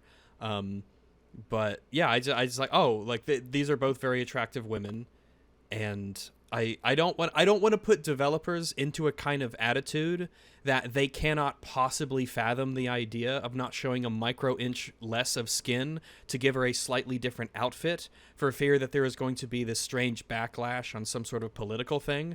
When women go out, they just wear different outfits. The idea that you cannot change it in any particular direction only means that she's going to eventually, I mean, maybe some people like that, characters just get closer and closer to nakedness as games get remastered, because you can't possibly put them in more clothes. So It's so restrictive. I found the final piece. I was looking for this image. I finally found it. So another part of the conversation was that she held up her own, in the game, she holds up her old costume and is like, nope. In much the same way that like Suicide Squad did it with Harley Quinn's old costume, if you remember that. And there does seem to be this trend of, oh, how I used to look from the previous version of the game, I'm not wearing that today, gamer. Well, And I you see, like, don't know the that's happened a context of few this times image. now. I don't know what she's saying or why she's holding it up here in this image, so I couldn't tell you. Because this Yeah, could well- be, as far as I'm aware, this could just be like, hey, this is like a, remember how she looked in the original? We're gonna put that in the game as sort of a nod to the original. But see, I agree with you. I completely agree with you on that. So What I'm describing is how the anti-woke crowd took it as like an insult. Okay. so we've been bringing up this character, but this was the character that I was more familiar with Yeah. the discourse. Yeah, in that's what I terms was of, gonna like, say. them changing her appearance. Yeah, I remember yes, this that's going right, yeah. around, yeah. because Yep. this character is a rape victim as well. Listen, there's a lot of rape happening in Silent Hill. Okay. Look, rape happens. all right? There's Look, just- guys, It it's is a a horror it's a Structure game, the so. pyramid. it's a head. Japanese game. Okay, rape's gonna happen. All right. like, here, let me just. Pull... But yeah, like this was the character where the difference was actually like much more noticeable. Pretty in terms noticeable, of yeah. the Noticeable. characters. Like a very this is one of those things I look at, and if examples were like a very clear, I hate the word, but a very clear uglification of a character for like no reason seemingly, it's like, okay, like it's weird, you know. Are we making Yeah. characters hotter ever? If we're just doing it to change things up, then surely some characters will end up more handsome or more, sexually Well, appealing or attractive, usually the right? men. Usually the men. Oh, well, that's okay. We can do whatever gotta get- we can do whatever gotta the get the fuck we game want done. to dudes. That's fine. Well, it's the same Actually- thing on YouTube where you can use gendered insults, but only if it's against men. If it's against women, you'll get in trouble. Yeah. You Yeah, can call yeah. people bastards all you want, but don't call anyone a bitch. You can race against You can white call people. people bastards. Yeah, all that stuff. Yeah, yeah. What if you call them a bastard bitch? Well, that's got bitch in it, so it's not allowed. You know what? Now that I'm looking at the comparison shots, I'm thinking like I gotta go back and like play this game again. I might remember less of it than I thought. The But still, original or the nonetheless. remake? I didn't play. I only played like a quarter of the remake. I was like, I can't. This is fucking pretty bad. I'd put it down.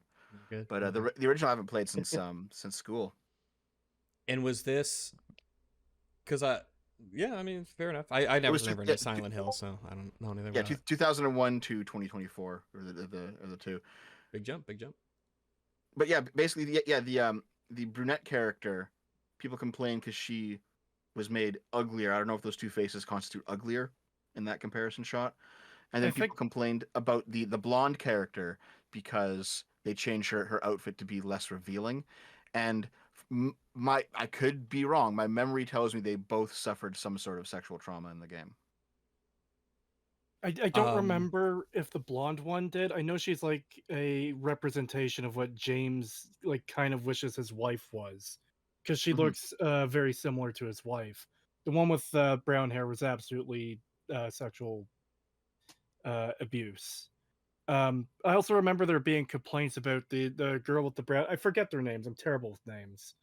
I don't remember. I remember I don't remember. yeah. I remember the complaints about the one with the brown hair having the like chubbier face, and the one with the blonde hair having like a wider mannish jaw.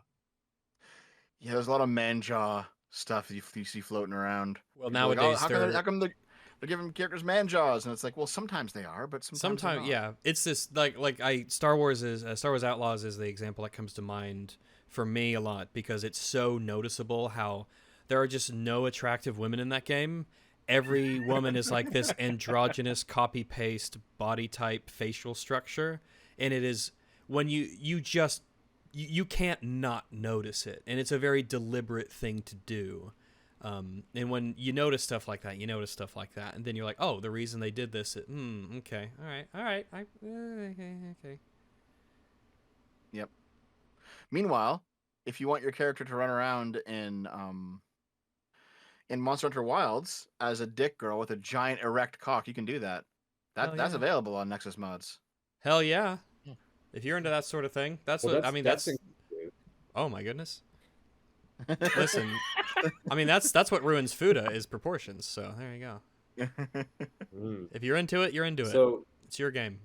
I was gonna mention earlier on the topic of Oblivion Remastered. One of the things that they did was they kept and I'm impressed with this. They kept the gendered attributes. They just changed the form of it, so they kept the mechanical implication of it while removing the way it worked was male and female characters of the same race would have slightly different attribute alignments, and what that did was it doubled your options in terms of like what kind of character you could make. And obviously in 2025 they don't want to say Oh, we don't want that that. women No, have no. less strength than men. Oh the no, more no. or whatever. So they came up with a background system to replace it, and I actually think that is a decent middle ground Yeah, to where they sounds get better. what they want without ruining it. Yeah, I think it's the idea of coming up with like in-universe options to give you more freedom to make characters is something I appreciate, instead of just saying, well, what do you mean a woman is weaker than a man? How could you possibly think that? What do you mean red guards have less intelligence? Oh no. Listen, I don't make the news. I just report it, okay? So I guess at this What point, does it even mean, though we've been Todd? going for like 3 hours, we've finally gotten to the main topic. Have we? Of... yeah. Oh my My god. counter on OBS No, we says 2.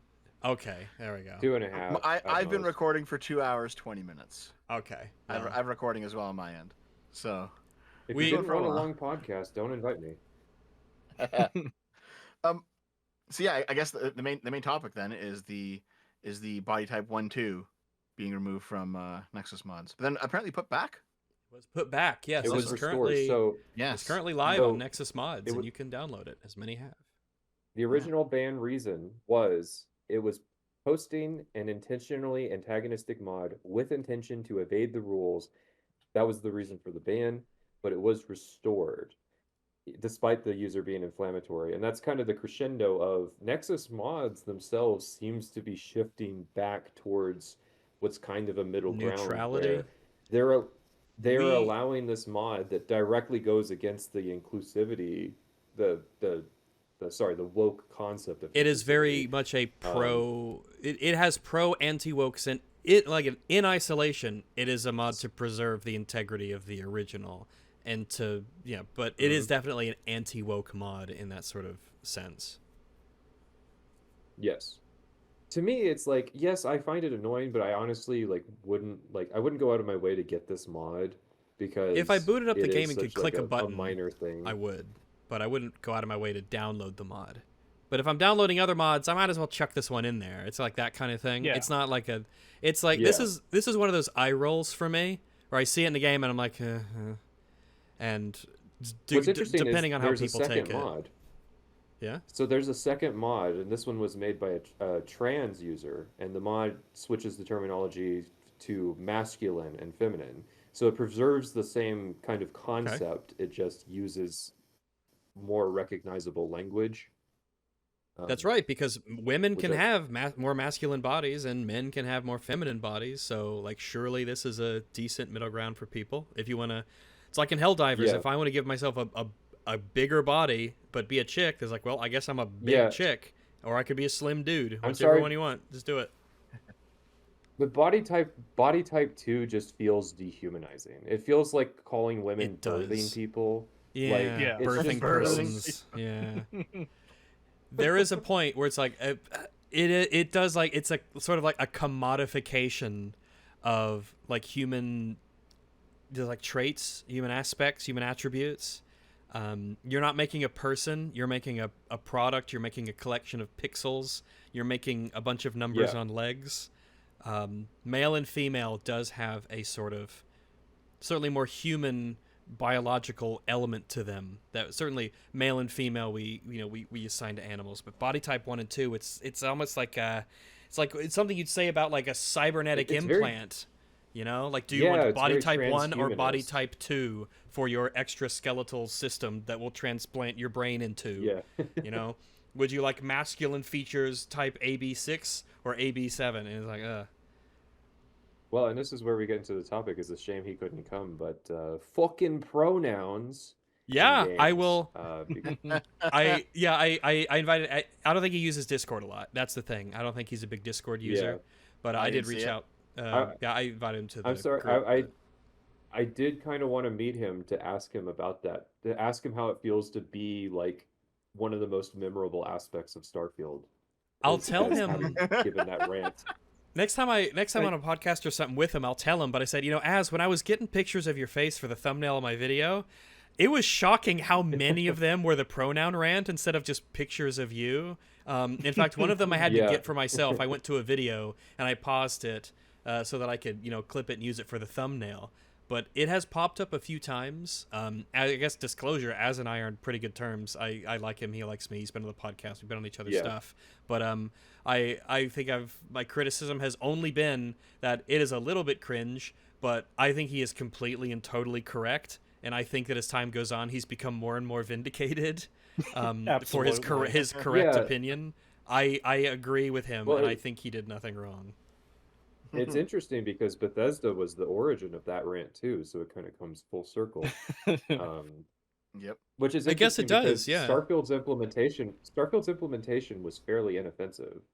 Like, in all honesty, I don't think many people care that much, like, or care enough to mod out the the wokeness of Starfield. You're asking people to Well, mod who cares to play Starfield. Starfield?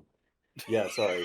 I've realized how stupid I was being by The implying that the people wanted to modder's play paradise Starfield. that is Starfield. Yes. Yeah, but kind of my point is that as a longtime kind of Bethesda fan and person who covers it, I found the way that they approached pronouns in that game to be fairly inoffensive, and I'm fairly anti-woke in a lot of elements. But to me, it's like, yeah, you can switch whether you get the female or male lines. It's a Like, role-play option, and if the it's more not a big it's not a big the deal. more options they give to me as a player, then like it's not a it doesn't get in my way at all. If the Bethesda's if the Oblivion remake had, well, what body type do you want? What is the gender of your character? What do you want your pronouns to be? And there was just like a whole bunch of options that you could just make. That I'm like, well, they're just giving you all the options so that everyone could do whatever they want, and it gives me the option to roleplay as whatever crazy shit I want to be. One of the few positive things I have to say about Fallout 4 is their body type selector, which is between slim and muscular and fat. It's a triangle slider. Yeah. And Yeah, it's pretty good. Yeah. yeah, that's what I think the body type selector should be, is something like that. And also add a height slider. Let They me should be have a- fucking 7 foot tall or 4 foot tall. If there was, you I see, agree with there's you, the yeah. thing. If there were more than two genders, they can make a triangle for male and female in the other The one. third But gender. Yeah. unfortunately, there's only two, so you can't make a triangle out of it. It's just a slider. But So, do you want to spend time talking about the actual body type 1-2 stuff, or just the mod situation? whatever you Well, want, we can man. talk about If body you type think 1 it's and 2 yeah, as we a can talk concept, about yeah. we can talk about bodies. We can talk about hot bodies. We can talk about cold bodies. We can talk about tall, Cold short, body. whatever Yeah, you want, man. let's- We're just here to Let- we're let's- here to Okay, chat okay, shit. well, Let's get Yeah. androgynous. Yeah. androgynous. Oh Okay, yeah, that's what so- I like. David David I'm Bowie thinking me. back to like, do you guys know when this sort of thing really started taking off? Like, how far Which- back do you have what to go to specifically? find body type 1-2? Like the Okay, how far in back do you have to go to games? find body type 1-2? Yeah, I don't know. Or do you want to talk like discourse in general, because I'm talking about in video gender games, theory yeah. goes back quite a ways. I know. I would know all about imagine that it shit. pop- I'm talking about video games though. Yeah. The first time I saw it personally was in Elden Ring, but I knew it existed before that because I saw people talk about it with other games. Yeah. I feel like yeah, this I is a think it trick was really question long. where it's going to be like there's some obscure JRPG that Yeah, did it from in, like, 1989. ago. Yeah, Yeah. just No, I because don't of a think so. translation thing or So it has a strange history, and I can walk you through it a little bit if you want. Okay. So you guys were any of you guys like World of Warcraft nerds, or like playing Yes. any of the Warcraft Yep. games? Yeah. I, Okay. I have 14 hours of video on World of Warcraft. So yeah. I have Awesome. I've played it I- a little bit. Wasn't really my thing, but I played it a little bit. I had a Okay, thick so- ass panda priest. She was hot. I would have fucked the shit out of her. Oh my Jesus. god. That's the only Yeah, reason I made her. There was a time. Yeah, that's there was- right. Blizzard was kind of based, yeah. Yeah, for a while. Yeah. So I'll put these images if you want to use them at some point, Rags. I'll put them in. But All right. basically, you go back to Warcraft 3 and Warcraft 3. The Night Elf Society is very gender regulated, right? So there's a Night Elf lady. She's a sentinel. Only Night Elf women could be sentinels. And there is a Night Elf male. He's a druid. Only males could be druids. These were considered two gendered roles in the lore of their society. Yes. Okay. In World of Warcraft, I- though, they made the genders just cosmetic differences. Like there's no stat differences between male or female, and there's no class differences either. So you could have female So, druids, and there was I some t- like grumbles I talk about about that this in my lore video. wise. Oh yeah, go ahead. I talk, so in the development of World of Warcraft, Chris Metzen was a huge stick in the mud about this. He was very adamant about preserving this element of gameplay, and then he was basically told by everybody else, like, because he this was a recurring thing. He would want it a certain way, and everybody else would be like, just give the player more options. It like at the end of the day. And interestingly, gendered attributes were on the table in World of Warcraft's development as well. Just a fun side note, but That was taken out eventually. I assume so. I don't remember them ever being. it was very unpopular, but it was honestly like more because of the nightmare of balancing it. Well, yeah, because that's one issue. Like, if you make it so that male characters are stronger and like they have more strength, and females have more intellect or whatever, you're always going to min max that way. Yeah, Why would you there ever play a female warrior? Yes. there is It doesn't make just, any I sense. mean, uncomfortable or not, depending on who you are, there is just the reality of sexually dimorphic species, like human beings, that So some instead, like, Instead, WoW has rampant racism when it comes to min-maxing, but I don't. yes. Yeah, because all the races have different. I knew I stats gave it anyway. up too soon. But- Yeah, But yeah, Yeah. basically they took out all the differences between the genders because they wanted you to be able to play as a night elf druid, whether you were a female or a male night elf. And I know that was against the lore that was established in the previous games, but they kind of went with it just to give players more options, like you said. The issue with giving them options is that eventually, like I think at this point now, like any race can be any class, which kind of removes like a lot of the distinctions between races and classes because now everyone has every option. It's like, well, you've now you've given everyone so many options that all the distinctions are now watered down. It's like, well, they don't mean anything anymore. Yeah, you lose a lot of basically, yes, flavor. but also Yeah. somewhat no. There are still a few like, as far as I'm aware, demon hunters can still only be elves, Yeah. and evokers can still only be like the new dragonkin race. So there is some exclusivity when it comes to these things. I think World of Warcraft has done a decent job of explaining some of these things, like why Tauren were able to become paladins or why humans were able to be hunters. Now, I recall a lot of these conversations. Yeah, like some of them I don't like. I think orc mages are dumb based on the lore of what Warcraft Yeah, is, but yeah. you know, whatever. But so it starts off with these two, right?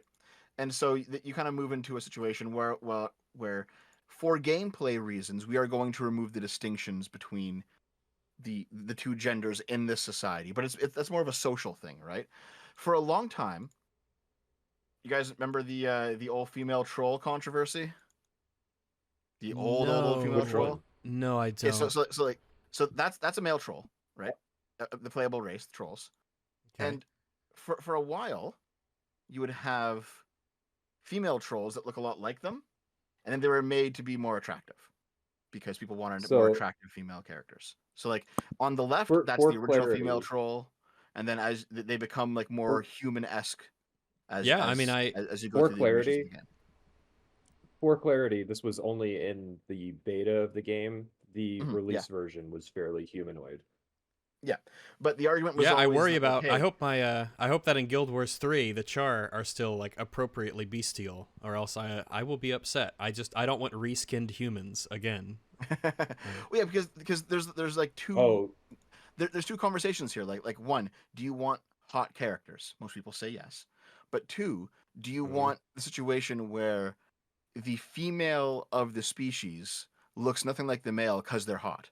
It's like, well, not really, no. And I mean, this meme floats around whenever this conversation comes up, where it's like, why is it that Oh they're yeah, all just hot women yeah. when the actual like it doesn't make any sense, right? Like what's going on here with how you're setting all of this up? But- So there's okay. I know you're not making this point, but my take on Okay, it go is that the men in World of Warcraft 2 are very sexually attractive as well. It's They are, just yes. that they are like the convention they go for is big and muscular. Like even if you're a hulking orc, those guys are still I'll get fucking it. ripped. Like Oh, yeah. they might have spinal issues, but they're still getting it. So I mean, trolls not so much, but like the other characters, they're like the males are all very muscular.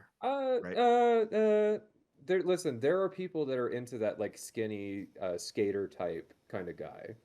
I wouldn't call that a skater. I call it a troll. he's really hunched over.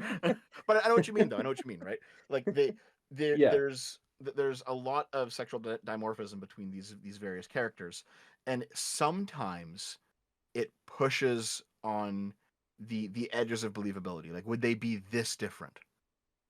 Yeah, I'm not I, sure. I Maybe. I know what you mean, Sure, yeah. yeah. Because I mean, I think that the Guild But Wars it 2 happens chart in are a really nature. good example of being able to show like, oh, males and females pretty similar, clearly the same species. There's not a difference in Yeah. them that much, yeah. Yeah. I So mean, so there for isn't a long time. Oh, go ahead.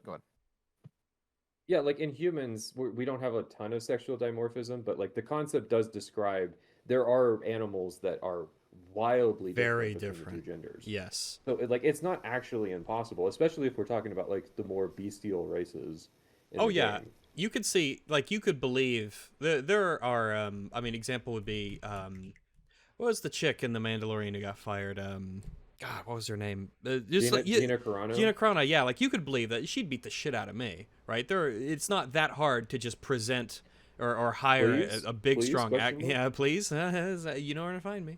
But it is not difficult to actually present a very strong big woman that is believable to be, just be very strong, yeah, because we're not that different considering we're talking about comparisons to or contrast to fantasy And races.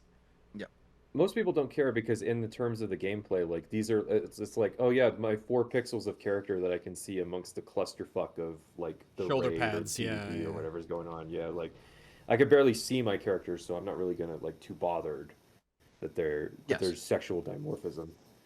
So here's kind of my theory of how a lot of this developed, and I think there's like a bit of evidence to this. I don't know. I'm not sure how confirmed it is, but basically, for a long time, the conversation surrounding this sort of thing was, why is it that all of these different fantasy races, when it comes to sexual dimorphism, their women end up looking like hot human-esque women? So And the that was dudes a who fair play them criticism. can Obviously. consider their female characters hot that they look all the time. Well, and yeah. there Yeah, was well, a no, huge obviously, there's yes, a yes. huge female player base in WoW too, so Mhm. like it's not just men jerking women off to their also WoW want character, to like, women also want to look hot. No, Just like dudes want to look hot, yeah. So I understand why it's happening, but the question was basically asked as a way to be like, oh, it's male gaze, we need to change this, and so they did start changing it, right. and then like, so we had the extreme sexual dimorphism era, and then it swung back to the completely androgynous. There's going to be as few differences as possible. What if between the we genders made era. everyone lose and just made Well, everyone this bland androgynous, And let's be sterile- clear, World of Warcraft's not quite what we're talking about because a lot of the races still have that sexual dimorphic Yeah. expression. I use that as like a kicking off point because I remember this being a big controversy back in like the 2000s. Yeah. Of how dimorphic should the WoW races be, basically. And now we have body type A, body type B, which is kind of the ultimate expression of the backlash against the extreme sexual dimorphism that was in some of those earlier games. And I think I posted before we even started this call in the group. I'll just post them again just so that they're Sure, at the yeah. bottom. I posted the Dragon Quest remake examples, right? And this is where it gets to be kind of ridiculous because you're playing the Dragon Quest 3 was a game that came out I think in 89 or 90. It was like an NES game. It was remade to be like a pixel remaster type thing for modern consoles, and they changed the boy girl selection to be appearance A, appearance B. It's like, okay, fine. It's stupid, but clearly it's like a virtue signaling kind of thing. But they didn't change the rest of the gendered options in the game. So there are still like it's a JRPG, so there's still like dress equips and earring equips that Mhm. only women can wear. But there are no women. Now there are body type A and body type B. So like if you chose appearance B, which by the way is the female, and then you have this equipment, it says leather dress, you're going to only equipped by women. Well, but I'm not a woman. I'm appearance B. And as far as I know, in the Oblivion remaster, if you select body type 1, you'll be called sister, and if you select body type 2, you'll be called brother. Yeah, Yep. so it's clearly just like a surface level thing. Yes. That is just some sort of They virtue don't signal, actually because give a shit. Yeah, the actual gameplay underneath when it comes to the gender of the player character does not change. In fact, They don't even care change if the it requires terminology. work. Well, it's interesting because I think it would have been worse if they had changed that. Well, I know what they're talking about. It's the Dark Brotherhood quest line, where you're either a Dark Brother or a Dark Sister. And to me, if they actually, because they did re-record some stuff, if they did sit down and like try to re-record and change that, it would be more egregious than like Well, yeah, because it's the like, surface level how in this world would change they that they like? had made. What would they call you? Would they have to You're a remove body the type 1. terms and essentially change the lore from Yeah. having you be called brother or sister to hey you, guy, comrade? Is like what's the I think The new faction name is the It- Dark it's- Siblinghood. Yeah. Siblinghood. dark personhood? Yeah, this reminded me, you brought up Dragon Quest, it reminded me that Terraria had somewhat recently made the change as well to get rid of gender selection into kind of I don't recall what they changed it into, but a different type of like how you select, like the genders are still there, it's just you don't select male or female anymore. And that was another controversy for a week before, like, because it doesn't matter in Terraria, it doesn't affect anything, like at all. So most Terraria fans didn't care that it had been changed.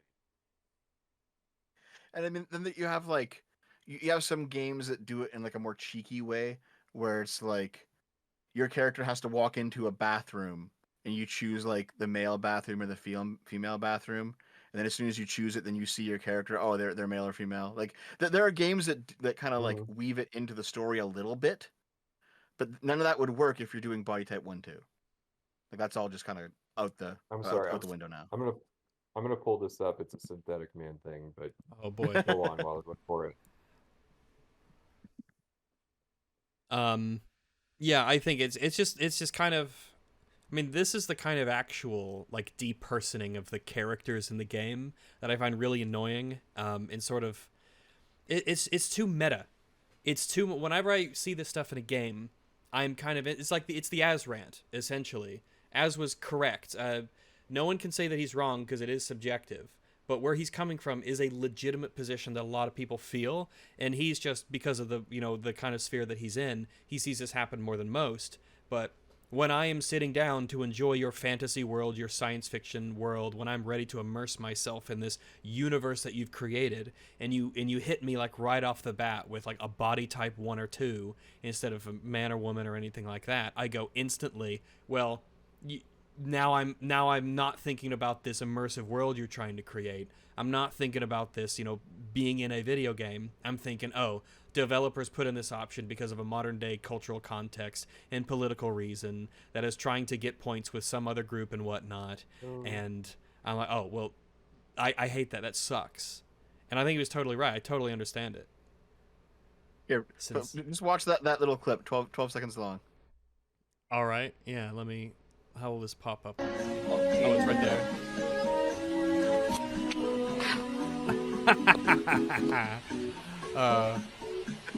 Yeah, it's one of those things where you know. It's a shame that people if, who are watching this will not be able to see it because I'm not fucking editing this. So there you go. Edit that in, Yeah. put it in. I'll save it and I'll think about it. I'll save it and I'll think about it.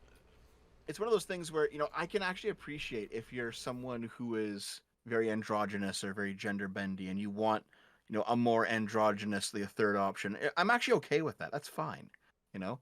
But like, if most trans women are just going to play the female character, most trans men are just going to play the male character. I thought that was the idea. Yeah, I thought the idea was you wanted to you were like the other one, and you're moving. You're trans. You're across, going from one to the other.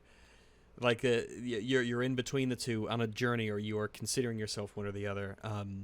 I would assume that would be the case, instead of trans becoming its entire its own special little identity, instead of them like embracing the thing that they want to be or are. I mean, I'm not even against, like, if there was like a thing where it's like, hey, you can be a trans woman in this game rather than a woman. Okay, fine. Yeah, do it. It doesn't affect me.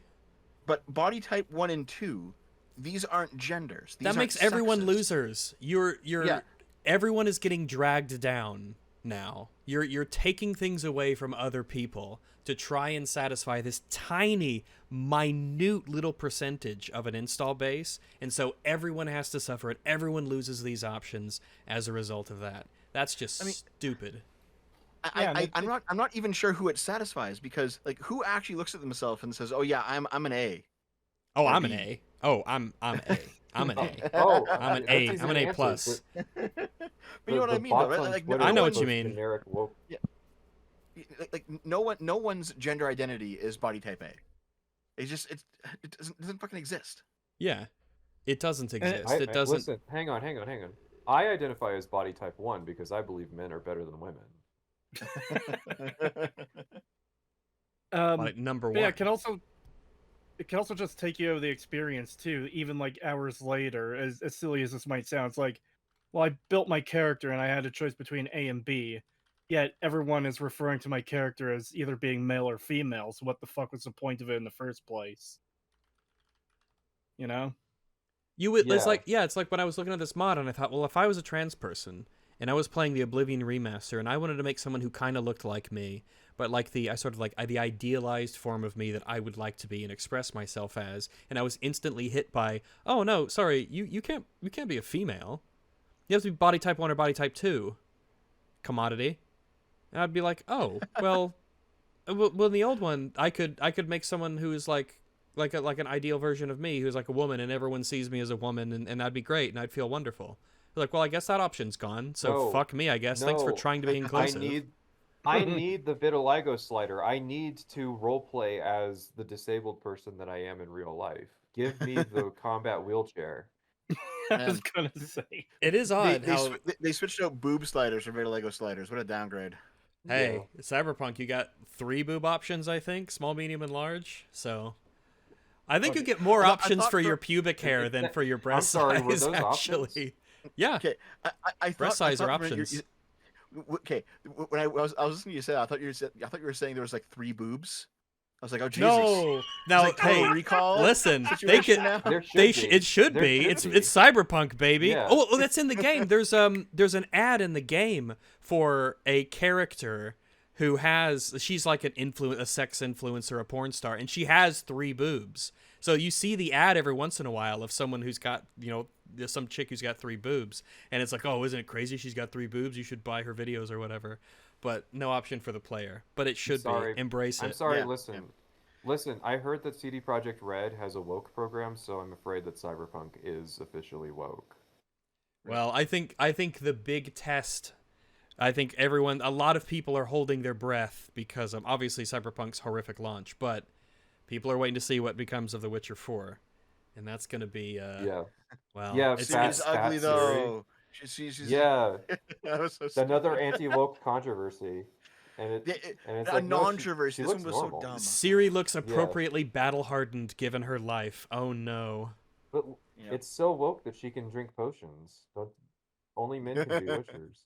And it's like, who gives a shit? Not exactly. was- Not exactly. Not exactly. Yeah, I think all the lore purists are going to come out of the woodwork. Maybe, I don't know. Yeah, well, As far as I know, it's different from the books to begin with. So It seems to From me what I like it recall would in the be lore- trivial for them. It's not trivial, but it's just very rare. Is that they tried to do like the alterations to become a Witcher. Most boys don't survive it. No girls have ever survived it.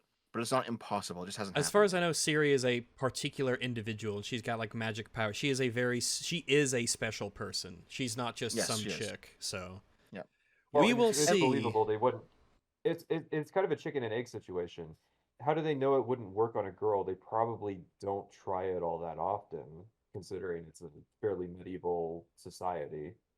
Yep. Yeah, They try if only a you're, few you're times, gonna if it's hard enough to do on guys, then you're not gonna essentially waste chicks by just burning through them to get. There's no purpose to so that we can get a Witcher who's just kind of a bit weaker and everything that a guy is. Just for what purpose it would be. It's like Yeah. the Space Marine kind of situation where I'm just to be clear, Space Marines should be only males. All right, I think we should adhere to the lore on that. It's Boys important. rule. There's reasons for it. So yeah, boys rule, girls drool. Yeah.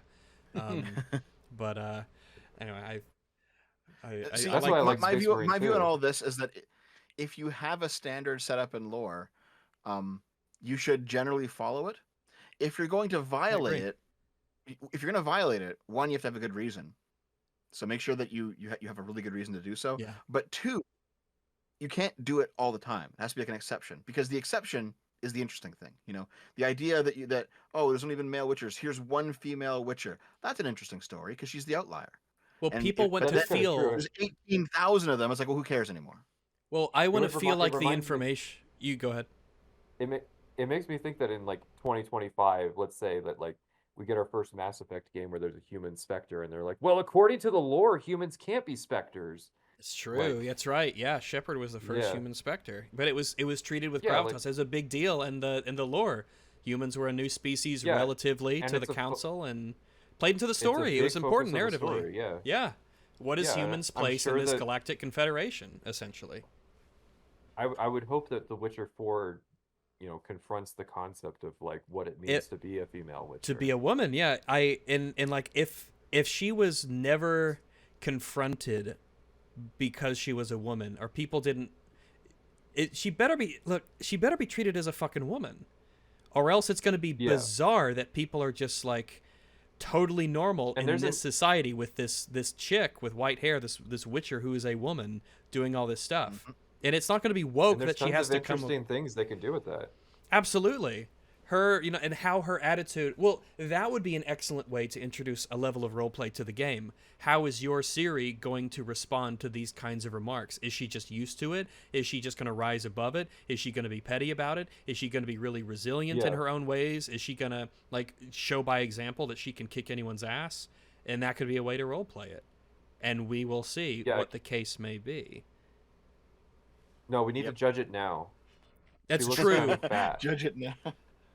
I just The way I, I've always described this is, it's the difference between Brienne of Tarth and Captain Marvel. absolutely They're both very clearly Yeah. feminist stories, but one is good and one Excuse is me. bad. And it's Her name is not- Captain Phasma. It's basically, you can see what they've done to the two characters and why one of them works and why one of Yeah, them doesn't. she's a despite big both chick. of them being I can feminist believe it. stories. Yeah. If you have your, Well, until you can season go. 8. Yeah, Well, yeah, we you don't. know what I mean, We yeah. yeah. If anything, that just confirms the example because it's the opposite in season 8. Yeah, Yeah. it's true. Yeah. Yeah. Whatever is the opposite of season 8 is canon. That's true. That's a good good rule of thumb. The final damning indictment. So Yeah. if go we're ahead. talking about body type 1 and 2, A and B, whatever the case may be, I mean, it's in I think it's the isolation. it is the worst possible implementation of the idea, because imagine a world where you have a developer that's very inclusive and they say, you know what, we're going to have all the body types represented. So here's like a very masculine, traditionally muscular body. Here's a more like kind of skinny, swimmer's body. Here's a body of a guy who's like just very, he's just overall like Yeah. he's on School of the crack or Bear and something. He's School of very the Otter. tiny. Choose. Here's a very voluptuous feminine body. Here's a girl with flat tits. Here's a girl who's like pear shaped. Like, here's a bunch of different bodies. You can just choose your body, choose your genitals. Away you go into the game. Okay. Yeah. Everyone's Mix and represented, match 'cause all of here's these all options these- we've given yeah, you. Here's all these different options, but they don't even do that. They don't, because I don't think they want to say this is the pear-shaped body, this is the fat body, because that's going to be some type of insulting. So it's Yeah. This body is type plus A size. and This B. plus sized body. Yeah. Yeah. Oh Like, yeah. Okay. it's- Listen, all you bitches out there, listen, all two of you. Look, most of y'all ain't curvy. All right. I'm just gonna. Someone's got to tell you. Stop misusing the term curvy. Stop it. You know who you are. Carry on. Listen, we call them high calorie humans now. high-calorie humans. Oh God, what was the? It was it was like calorically enriched or something. Like what is?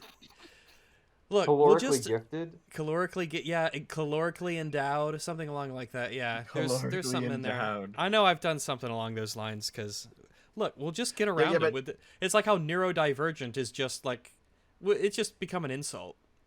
That's all. It's all it's become. Like, what did you think would The happen? English- That's what all the these English, things become. the yeah. English language is slowly losing words because every year, like 6 words become slurs. That's why I love That's the pretty English base, to be language because honest. every year Yeah. 6 words become slurs. That's Yeah. pretty fucking base. Okay, so I guess if we're gonna finally get to the core of the issue, is that there? It's so about there's a time. mod Yeah, we're getting to the core of the issue. We've just now reached the core of the issue. That's true. Yes. at many hours in. So it's Oblivion remaster, body type 1 and 2. Mod comes in, says nope, these are male female. Mod gets banned, but then the mod comes back What happened there? Here's So what I'm. Go ahead. they're trying to delineate. They accept that the mod is something that people want. What they want, they've decided to take it this route: keep the mod, ban the person, because their claim is that the person is just being a troll. They're doing this to stir shit, and so they're taking a different approach with it this time. Is this here the community notice you're talking about? Yes, that's the one that's part of the mod. If you go to the mod page, Yeah. that is on the mod itself. Yeah. Oh yeah. They I also haven't. I made haven't a separate archived. statement that I have saved as well. Okay. So let me grab that quickly. I think this is the right link, but yeah. As far as the way I see it is that they recognize that they have been kind of problematic over the years, and it turns out saying that if you don't like our mod policies, please delete your account, which is an unironic thing that they told people to do during the Spider-Man saga. That's probably not the best thing when your income comes from people donating money to your website. So I think that they're taking. I think that they're slowly becoming more. They're either becoming more moderate, or the woke stuff is becoming more extreme, and they look more moderate by comparison. Kind of like how like there are people who would pin us as being anti-woke, but I think everybody in this call is like pro-LGBT. So I wouldn't say pro LGBT. I wouldn't use that term, but I know what you mean. Like I'm not anti-gay, I'm not anti-lesbian, I'm not anti-trans. yeah, Yeah. yeah. So like, but because we have like the moderate position, we're not extremists in that front. We have slowly become considered conservative by comparison. And I think Nexus is in the same position where because they're not going nuclear anymore on these people, they come off as being more conservative when in reality they're probably just the same fucking company they were when they banned the pride flag mods. They just Well, see, honestly, they see that so many people have got their eyes on it now. Everything's shifting around them, and I think they're if anything, they are potentially looking to just be more pragmatic from a business and popularity perspective. Well, in saying, to clarify, well, as far as I'm aware, the ownership of Nexus has never changed. It's just a guy with like a moderation staff, and their primary model of revenue is like community donations. So like basically just Patreon. So like it's understandable that they would slowly change with time because their revenue more than any other company. They're not a traditional corporation, so their revenue more than anybody else is dependent on being on the side of the people who pay them. I mean, kinda. So, this is what I really dug into when I did that video on this topic 3 years ago. Is that the guy who runs it? Yeah, it is a single guy, and he seems to have gone through a round of trolls remorse between when he opened the site in 2007 and 2022. And everyone knows what trolls remorse is, I assume. We've all Yeah. seen iDubbbz and the Ego IDUB Raptor, and everyone syndrome, knows. yeah. Yeah. We're basically like in 2007, this guy was like an edgelord, and he was kind of, very much free speech, free for all. Everyone post your mods on my site. It's going to be awesome, guys. But now, he's in his 30s and he's more politically progressive, and he regrets his old edgy past. So he starts banning these things. But I mean, at the same time, in 2025, we've seen a lot of people kind of start to legitimately walk back from the craziest woke stuff. I know, like, this is now just in the realm of real politics, but like Mark Zuckerberg, if you go back a few years, a lot of the policies he would implement on Facebook were very woke, and now he's like adopting libertarian stances, and it's like, well, has his like, did his thoughts actually change? Maybe, or is it just that now that the political climate is actually shifting, he's just moving away from it because now it's no longer popular? That might be true too. Oh And no, maybe I it's the same with I this guy. absolutely think that's the case. So like in the case of the content cop, the Hassan crowd, I've been kind of saying that like iDubbbz is really like on notice, right? Because if LGBT and the pro porn sex worker stuff continues to be something that is derided against, if conservatism grows, those people are going to cut them out like it's nothing. Like YouTubers don't have real opinions. Like most of them don't.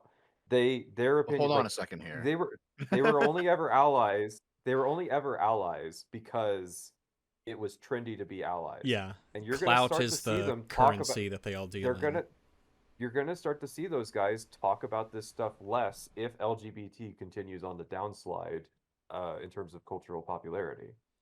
And then they might start to take on a more Andrew Tate kind of I mean, Nick Fuentes approach I hope that of we like like. being anti. I feel like with a lot of like gender stuff, the same way I kind of feel about sort of like race relations in sort of a way. I think we need to go back a little bit. There used to be a time, especially when I was growing up, Whoa. where I know it's kind of crazy, but it used like remember the days when the gays would say, "Hey, look, we're just like you. We just want to live our lives and be left alone and be normal," right? Oh, we've come a long way since that. Yeah. Now it's the most important, special. I'm the most unique person ever, and you have to kowtow to everything I want to do. And like back in the day, is you just see blacks and whites on TV and they'd jab at each other a little bit and they'd poke fun at each other and they'd be buddies and the whole Fresh Prince of Bel-Air kind of thing. And I just feel like we've regressed from that. I don't think that we've improved. It's become so monumentalized in terms of its importance, and it has to be put at the forefront of everything, that it's been like a poison that now sort of covers. It's like a slime that's over all of these interactions and all of these identities. It breeds its own kind of bigotry, because you have there's the meme of the horseshoe theory of, we're going to be inclusive, so we're going to make a black only space where they can go and be by themselves, and us whites will have our own. Well, listen, we'll have the main space, and then the blacks can have their own protected their own space, safe area, and where they can. You've reinvented segregation. Yeah, or it's like exactly the colored people versus people of color. People point out these horseshoe theory memes all the time, but there is kind of a legitimacy to. I know liberal-minded people who will say incredibly bigoted things to me, thinking that it's progressive. Yeah, that's pretty common, I think. Yeah.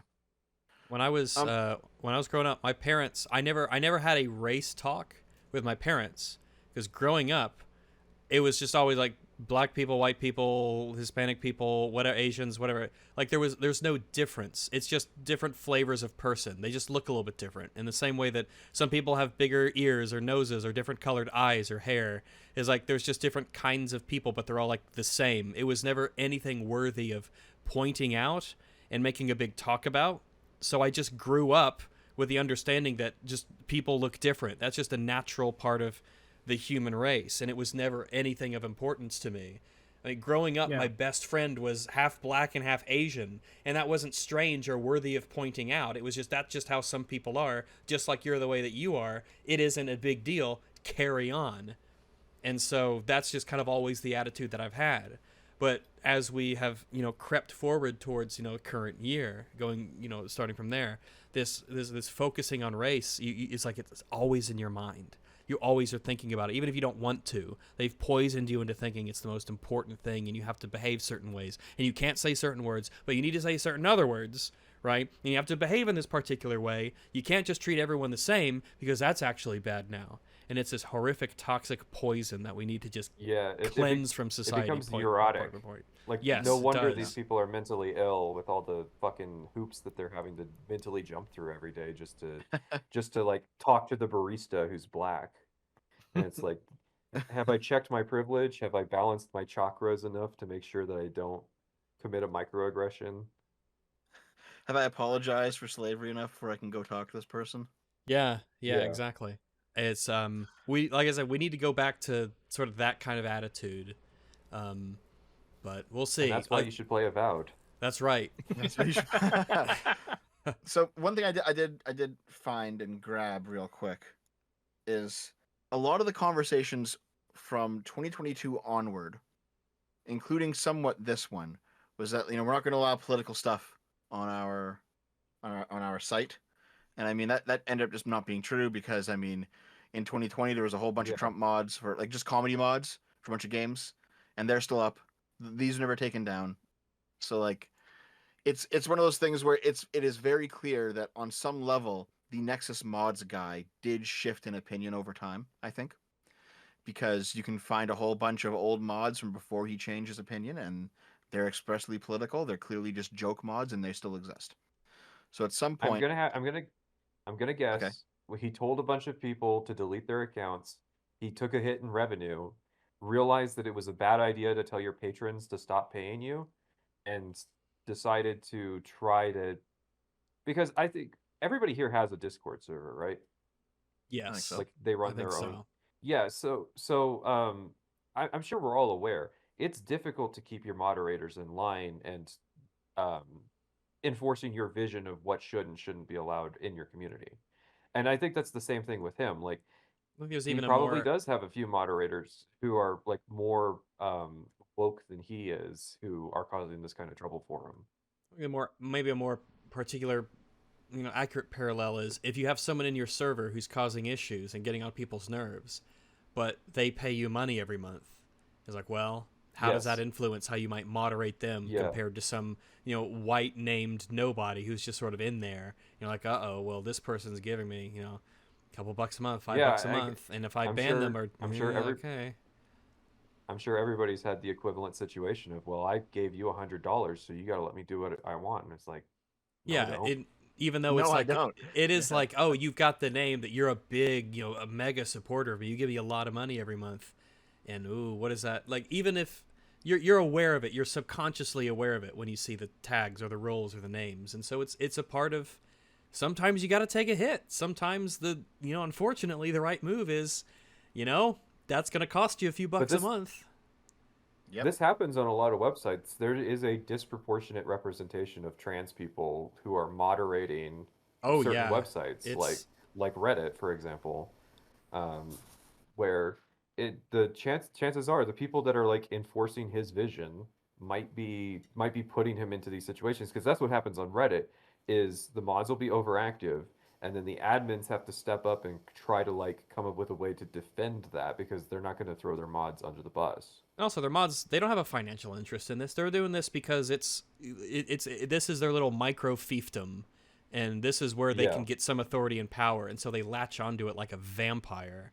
But they don't have any financial interest in it, so it's not their money that's getting lost. They're just here to spread their way of thinking, to hold on to their tiny it's- little authority. And some of them are literally politically motivated. Some of them will enter into Oh, these moderation absolutely. positions in the interest of spreading their ideology. Yeah, it's the Zenderhall thing. Yeah.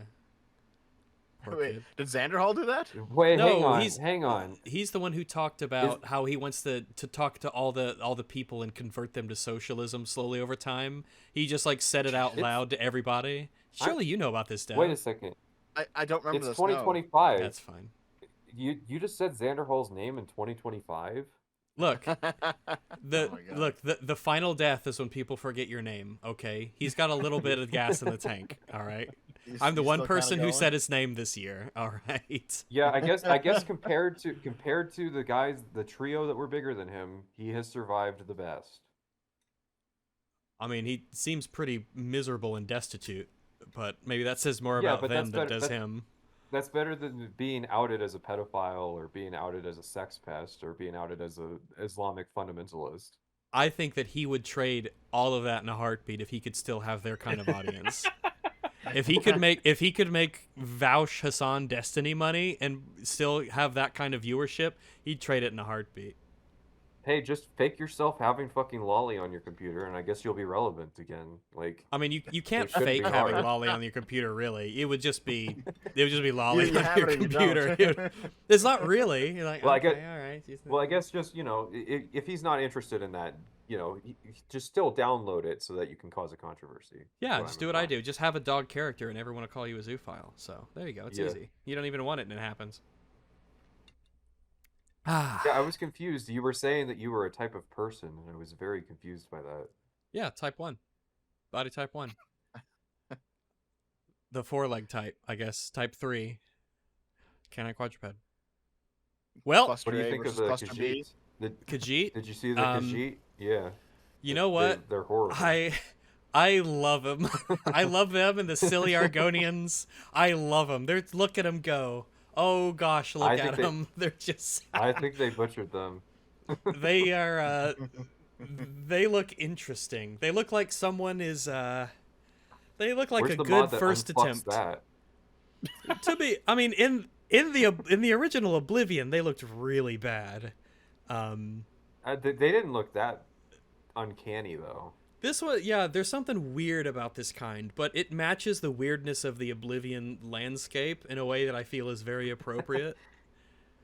If Elder Scrolls 6 came out and they looked like this, it would be awful. But the fact that it's Oblivion and we've accepted that we're going on a goofy, silly adventure through time and space, it's just like they fit in perfectly. Yeah, it is weird how that works. So, I think, Have you reached the end? The moral of you know, the moral of the story is that you are a fence sitter, you're a contrarian, and That's you are a right. I mean, cuckold. I am not a contrarian. I'll have you know. All right. Regardless of what everyone says, I'm not. Yeah, I think we can go ahead and wind down there. I didn't really have any particular time span for this conversation. Just if it was, like I said before, if it was 30 minutes or an hour or whatever, and it ended up being quite a while. But I think that's good. I don't think it'll give plenty of stuff for people to listen to. You got some wordy motherfuckers in here. You can't be Hey, surprised. it's the EFAP energy. It just happens. The All right, EFAP energy. we go until Man. we can't go no mo. The worst part about my last EFAP appearance is I was like deathly ill during it. So I didn't say that much and I was like half out of it. I was like, oh, yeah, guys, I'm totally present. Oh.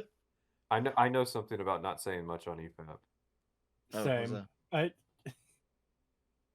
My first episode, I said 6 words. Oh, okay. Thank goodness we did. Thank goodness we brought you back though. So I've had a few Yeah, we wordy brought it rants back. on EFAP before, but last time I was just I was so fucking out of it. I was just hey, it happens. I had COVID last time. Yeah, no one I will was blame like, you for well, that. It I happens was to gonna us. sit here in front of the mic and kind of be present. It's one of the reasons that we don't mind having, some talky people, some loquacious guests, is because it's less on our shoulders individually if we have a lot of other people who like to chat. Because if we have guests on and they never talk, it's like, all right, I guess it's on us. You want to poke them with a stick and say stuff. Come on, I need a break. Yeah. It's hard to cut people in when you recognize that they're not getting a chance, a word in edgewise. Yeah, we tell people if we prefer it if you talk. You're here to talk. You don't have to, but we prefer if you say stuff. And if everyone's chatty, then sometimes you gotta butt in and fight a little bit for your spot. But that's just the nature of it. So it's no big deal. In my case, that was a bad episode for me to hop in on, but the next one, that was a good one. Certified hood classic. Yeah, for me, it just always feels like I'm interrupting because everyone is going and just riffing off of each other really well, and here I am just stumbling over my words sometimes. It always feels like I'm just intruding. So well, that's all right. You learn by doing. The more you're in your that scenario, the more you feel like it's not personal or anything. You just sort of butt in. You could chat and you could talk. It's just an energy that you get used to, and then it's great. We'd rather have people tripping over each other instead of hopefully someone will say something. So definitely a preference. I guess I have one last question then, and I'm thinking about it. Sure. So over the course of our conversation today, we've mentioned that there are some people who are so anti-woke they don't want blacks or gays in the video games, and that's that. And it's kind of ridiculous. Yeah. Now they're out and then there. there are definitely people where it's like, okay, well, I can tell that this is a piece of propaganda, like the I'm non-binary conversation in Veilguard, okay. But there are clearly ways to do this sort of thing where it's well written and it's interesting and you can actually enjoy it. Yes. There's a difference between just propaganda and an actually well-written story. Yeah, the Venn diagram of good writers and the human race is really bad, and then you add another circle to that Venn diagram, which is also people who really want to talk about non-binary issues, and that's an even smaller segment. And then you have to put the circle of people who are writing video games on top of that, and you could see how microscopically few people in the human civilization that probably comprises. Mm-hmm. So when it comes to body type AB, or 1, 2, whatever, Is there a way that you could put that into a game and it would not just be cringe virtue signaling? Hypothetically. If it was like a I mean, if it was like a game that it was exploring the concept of transhumanism and like how meaningless uh because gender, so there's like a hierarchy of aspects of people's identity, and people sort them in different orders depending on what's important to them. Your gender is like or what's most very apparent. low. Yeah, it's very close to who you are as a person. And so if you designed a game where you gave the player that choice, but then like it was so hollow at the start, and that fit into the theme of like people have had most of their core attributes that they kind of identify as being them stripped away, that to the point that like they don't even have they barely have genders anymore. You could do something interesting with a story about that. Yeah, Obviously, the you sort of gotta people that want to do that are not going to. I But think that is I it mean, possible? Yeah. I mean, if you just had this Oblivion game where it's the same thing, except you have your body type slider, like the triangle or whatnot, and then you also had male or female, and just had both of those together, because they don't step on each other in any way. They don't Yeah. contradict. Yeah. Just have both of them. Instead, they decided to change one to something that makes less sense, instead of just adding another slider of a thing that was already there anyway, essentially. So Well, they and just did Occam's what they wanted to razor do in a is that, stupid like, way. Occam's razor is that like this was an issue that was identified in a meeting, it was put into a production document, and then like it was just implemented as lazily as possible, because I mean like this is far from the laziest implementation of an idea that's in the Oblivion remaster. So to me, the easiest way to explain it is somebody found it was important, but not important enough to actually like It's invest like, yeah, time this will get us into some it. points. Just change this and Like blah, it's blah, blah, just put it out. it's just kind of something that's caught in the gears. I don't really think there's like a maliciousness to like they're not trying to trans your kids with the Oblivion remaster.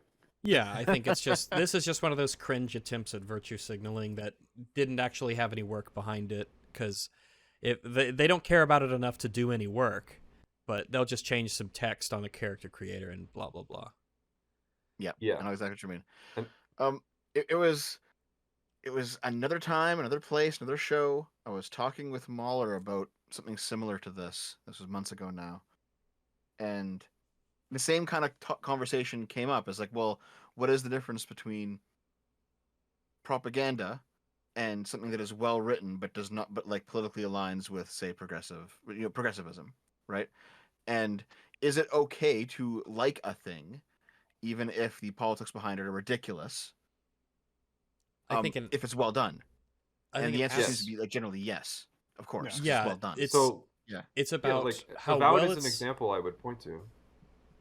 You're There's right, what? elements of Avowed where like Avowed is an example I would point to. The way that they designed those characters had a political motivation behind it.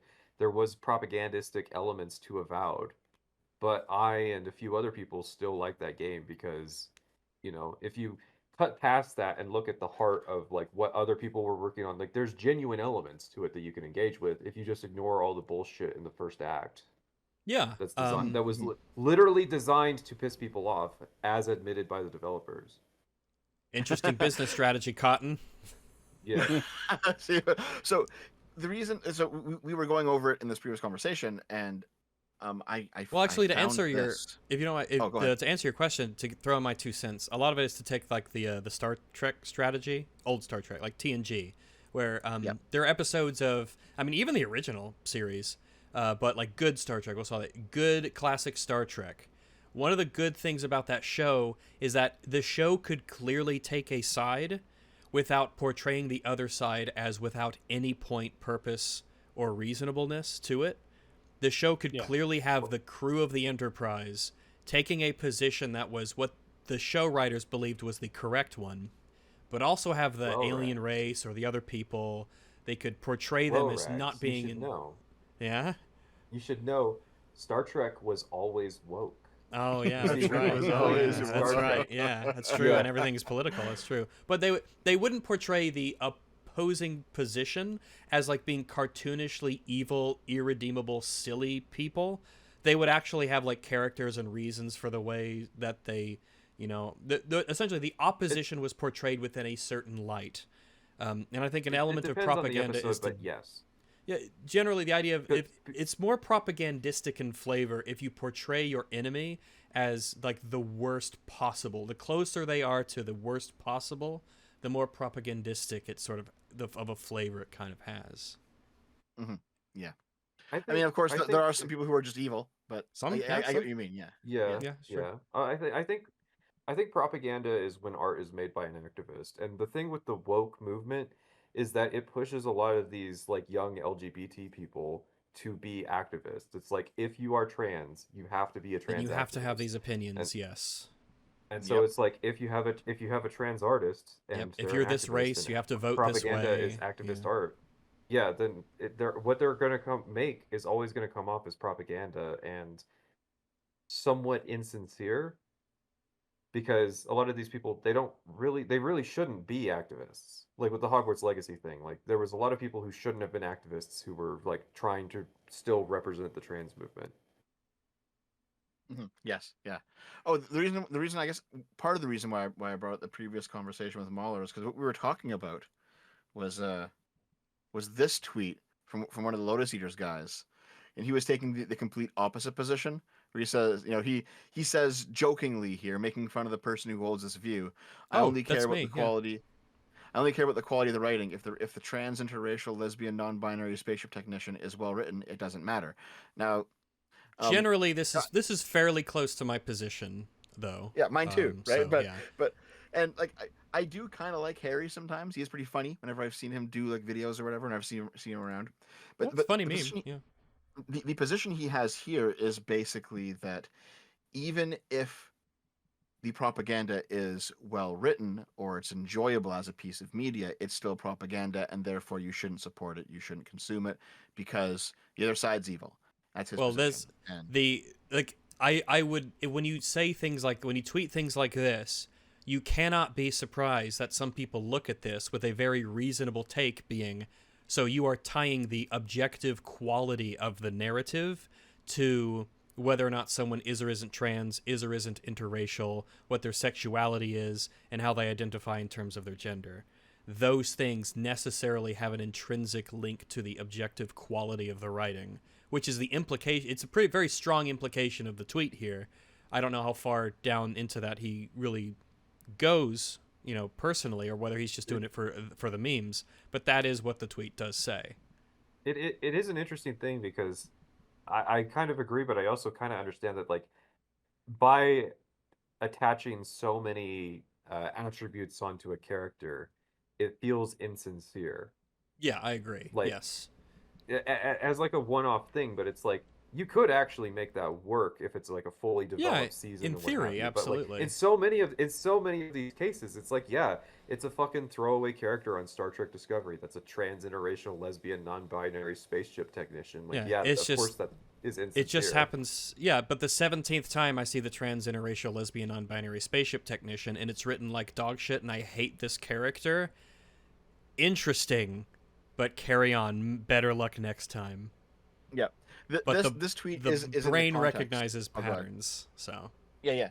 This is in the context of Az's pronouns rant, right? And how some people were basically saying, well, Az is being ridiculous because he's ranting the same way that Anita Sarkeesian ranted. He just replaced Anita, noticing that everything is Anita would say everything's sexist, and Az would say everything is woke.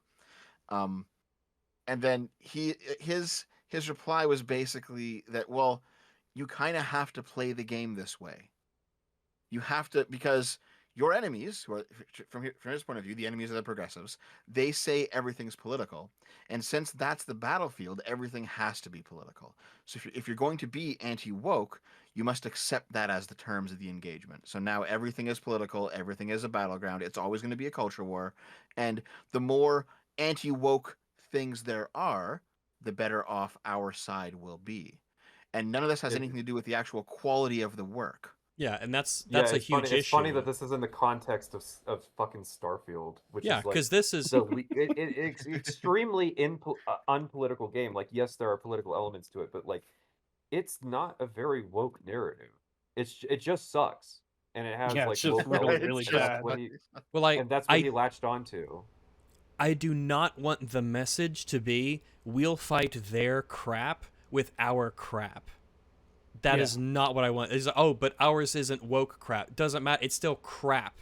All right. I'll play the soy God of War Ragnarok game way before I play your anti-woke terrible game. I just will. The quality is what's important, and that can come in all a variety of different flavors. Don't do their mistake in the inverse. If it was true that by being like the anti-wokest that infers the highest level of quality, then like Synthetic Man and Asmongold would be like the pinnacles of quality. But Az would Because not they're- get along with Synthetic Man at all. Because Obviously, Az yeah, doesn't I'm not trying actually to imply yeah. that they're not on the same level at all. Asmongold is like he's an anti. Oh, I thought you meant grifter, Az. but Yeah, he's yeah, a carry very, on. Very centrist. Yeah, so, I'm sorry, Asmongold. Okay. They're the anti-wokest of like content creators right now, but that doesn't infer any level of quality just because they've dug the biggest mounds of shit. Yeah, To exactly. throw at their enemies. It's one of the reasons why I said, like, earlier on, I said I cannot wait for this era of woke, anti-woke stuff to be over. Because, yeah, it's fun for a little bit for the memes and everything, and this stuff will always pop up anyway. It'll always be there in the background. Yeah. So don't worry, kiddos. It's not going away. You could make your videos forever on it. But, like, we're seeing this with movies. We're seeing this with games. Mostly with movies and shows, it seems. But, like, the absolute dearth of quality that we've had consistently over the last X amount of years has been staggeringly damaging to the way that people engage with art. In the media of storytelling, and we need to build up this idea that narratives and storytelling can have good and bad qualities and how to identify it. Because this whole vibes-based, meme-based economy in terms of trying to see if things are good or bad or not, like this is awful. This is super damaging to culture. Yeah, not even Let's call it talking what about it is. Let's call it what it is. These people are grifters. They don't engage with the media in the first place. They're A lot all of them are, operating in yeah. bad faith. So A lot of people do care, really, but a lot of you people should- don't. you shouldn't care. But at the same time, I don't give a shit about Synthetic Man. I give a shit about the people who listen to Synthetic Man. That's the scary part. Yeah, So, the fact that I'm kind not of su- I'm not voice sh- can carry on. I'm not sure if Harry here is a grifter. I think he genuinely believes what he's saying here. So what he's saying I is would think so bad. too. Yeah, I Sure, agree yeah. that he's not. When I say he's not a grifter. when I say yeah. grifter, when I say grifter, I mean like your Mark Kerns, your Endymions, your even like Asmongold's at this point. Those kinds of people. Do you think they don't believe what they're saying? I can't speak for Endymion because I don't. He's the least I know about. I would say Mark Kern. I have read a bit about from his World of Warcraft days, and I would say I don't think he believes it to the degree that he espouses it, and I would say the same thing with Asmongold. I I think that I it agree is. with you with Mark Kern. I think I agree with you with Mark Kern at least. Yeah, there's like Yeah. because like grifting is not just saying something bad. You have to be specifically peddling something that you don't actually believe in yourself. And Yes. you're doing Playing it for That- money. that's strongly, kinda what I'm yeah, identifying. playing strongly into it when it's not your thing because you know it gives you advantage. Yeah, Well- it's definitely well, a and he very did that overused Kickstarter. term, that's for sure. So Oh, for He sure, did for that sure. Kickstarter scam too, so it's easy to Yeah, identify yeah. him as a grifter when he's literally scammed people. Like I've seen people call like me a grifter. I've seen people call like Mahler and EFAP Of grifters. course. I've seen people call like Sargon grifter, and it's like, hold on, all these people you're calling grifters, they all believe what they're saying. They just don't agree with you. well, no Doesn't one make who him a thinks grifter. differently to me can actually think differently to me. They're just doing it for money. You see. I Yeah. can't tell you how many times I've had people tell me that I don't actually hate Fallout. I'm just hating on it for the money. Yeah, I know what you mean. Same. I'm just so amazing with my opinions that I can monetize them. I mean, I don't know what to say. So I don't know. Maybe. But I do think the point is that I do think these people engage with it in bad faith. I think the majority of people who made comments on Avowed were doing so from secondhand sources of other people who were like posting elements of the game and weren't engaging with it themselves. Oh yeah, it happened with And the Dead that's what Space I- stuff. that's what It I- happens with a lot of this stuff. Yeah. Yeah, they don't actually Yeah. like. That's what I they're identify as the bad faith element. Yeah, like you don't actually give a shit. You're just trying to use this IP or this franchise or this news story to push a general sort of narrative, you know, in the cultural context. You don't actually give a shit about the lore or the reasons behind it or any love of the franchise. You're not actually fighting to sort of protect any idea or concept or, you know, or fictional narrative. So So We are centrist grifters. we're centrist grifters. Give us your money. I'll put links in the description to all of my all of my All of the our League of Patreons. Supervillains here, so that you can give them your So- money, and then we can I- fight the Allegedly. wokes together, and we'll win. I guess real quick right at the end then, did we ever determine why Nexus Mods rolled back the policy to bring the mod back? Did I just miss that part of the we- story? We Yeah. we I don't we think a brushed reason up was against given. it, but I I think that it's not so. Changing the terminology is not removing the fundamental thing, and I think that's why they identified that it wasn't like a violation of diversity and inclusion and all that shit that they cited before. So it's like, yeah, I just think it's a different situation because before it was we're gonna remove all the pride flags because I don't like gay people. Like that's the motivation behind the mod in theory. Whereas this is like this is just changing the terminology back to what it was. And so that is a different thing. That is a different rubric by which to determine whether or not it needs to be moderated. Right, right. I have Yeah, my that's So, suspicions. kinda my all we thing, need is- then. So all we need is for a person who actually identifies as body type 1 to come out and claim they're offended. I think that we will. They have. I don't- They've like we said before. They have earned their reputation, and if they want to earn a new one, then they have to put the work in. This might be. I'm not ready to call anything based on this point off this one mod. Maybe this was just. It was just a stink that got kicked up that was too big. Too many people were looking at it. Too many people got their eyes on it, and maybe the culture shifting enough in their eyes to the anti-woke side that they're concerned about the future of their website and its revenue and their ability to exist. They don't want to breed a sort of system that can make a competitor pop up. I don't know, but I'm not. I'm certain. I don't think that they have had a change of heart to become more libertarian and permissive when it comes to their neutrality. Maybe, but Yeah, I don't they- think so. Yeah, the real test will be the next time something like this happens and see how they react to it. Yeah, we'll have to see going forwards because this stuff will keep popping up. It will absolutely keep popping up. So I guess we'll The see. culture war never ends. It never ends. You can never get off the moving train. Well, you can, but don't do it. We don't do it. Don't jump off. Okay, don't jump off. And one Wait till off it Mr. stops. Bones' Ride wild that- ride. Yeah, you want to stay on this wild ride. It'll never stop.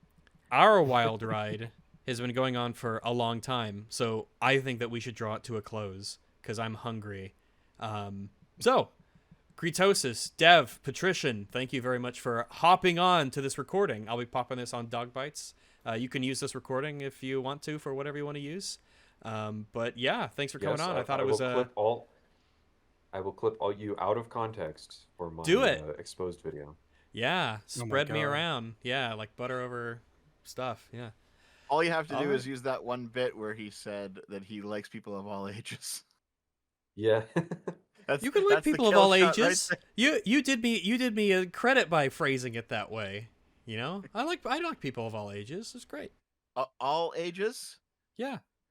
What you can like Yeah, babies? it's fun to play video games with them, you know? Yeah, you can like babies and stuff like that. That's fine. I don't, but What do you think we mean by like? just have a general positive disposition towards. Mm. I say hi to them at the park. Oh, I would never talk. Grandmas, I would never talk to a child. moms. Ugh. Oh, I actually just heard a Oh. Discord ping of mine go off, which makes me think that when everyone else listens to this recording, they'll hear the pudum and they'll go, "Oh, I've been messaged on Discord." No, they didn't. You're still alone. All right, That's let's so close it awesome. down. Let's head on out. Thanks again for coming by and talking about this. I thought it was good stuff. Maybe you we'll for do it the again invite. sometimes. Maybe not. Yeah, you bet, man. I will see all of you guys later. And I'm going to hit Alt F9 here, and then we can all go sleep or eat food and all sorts of stuff. All right. Listen.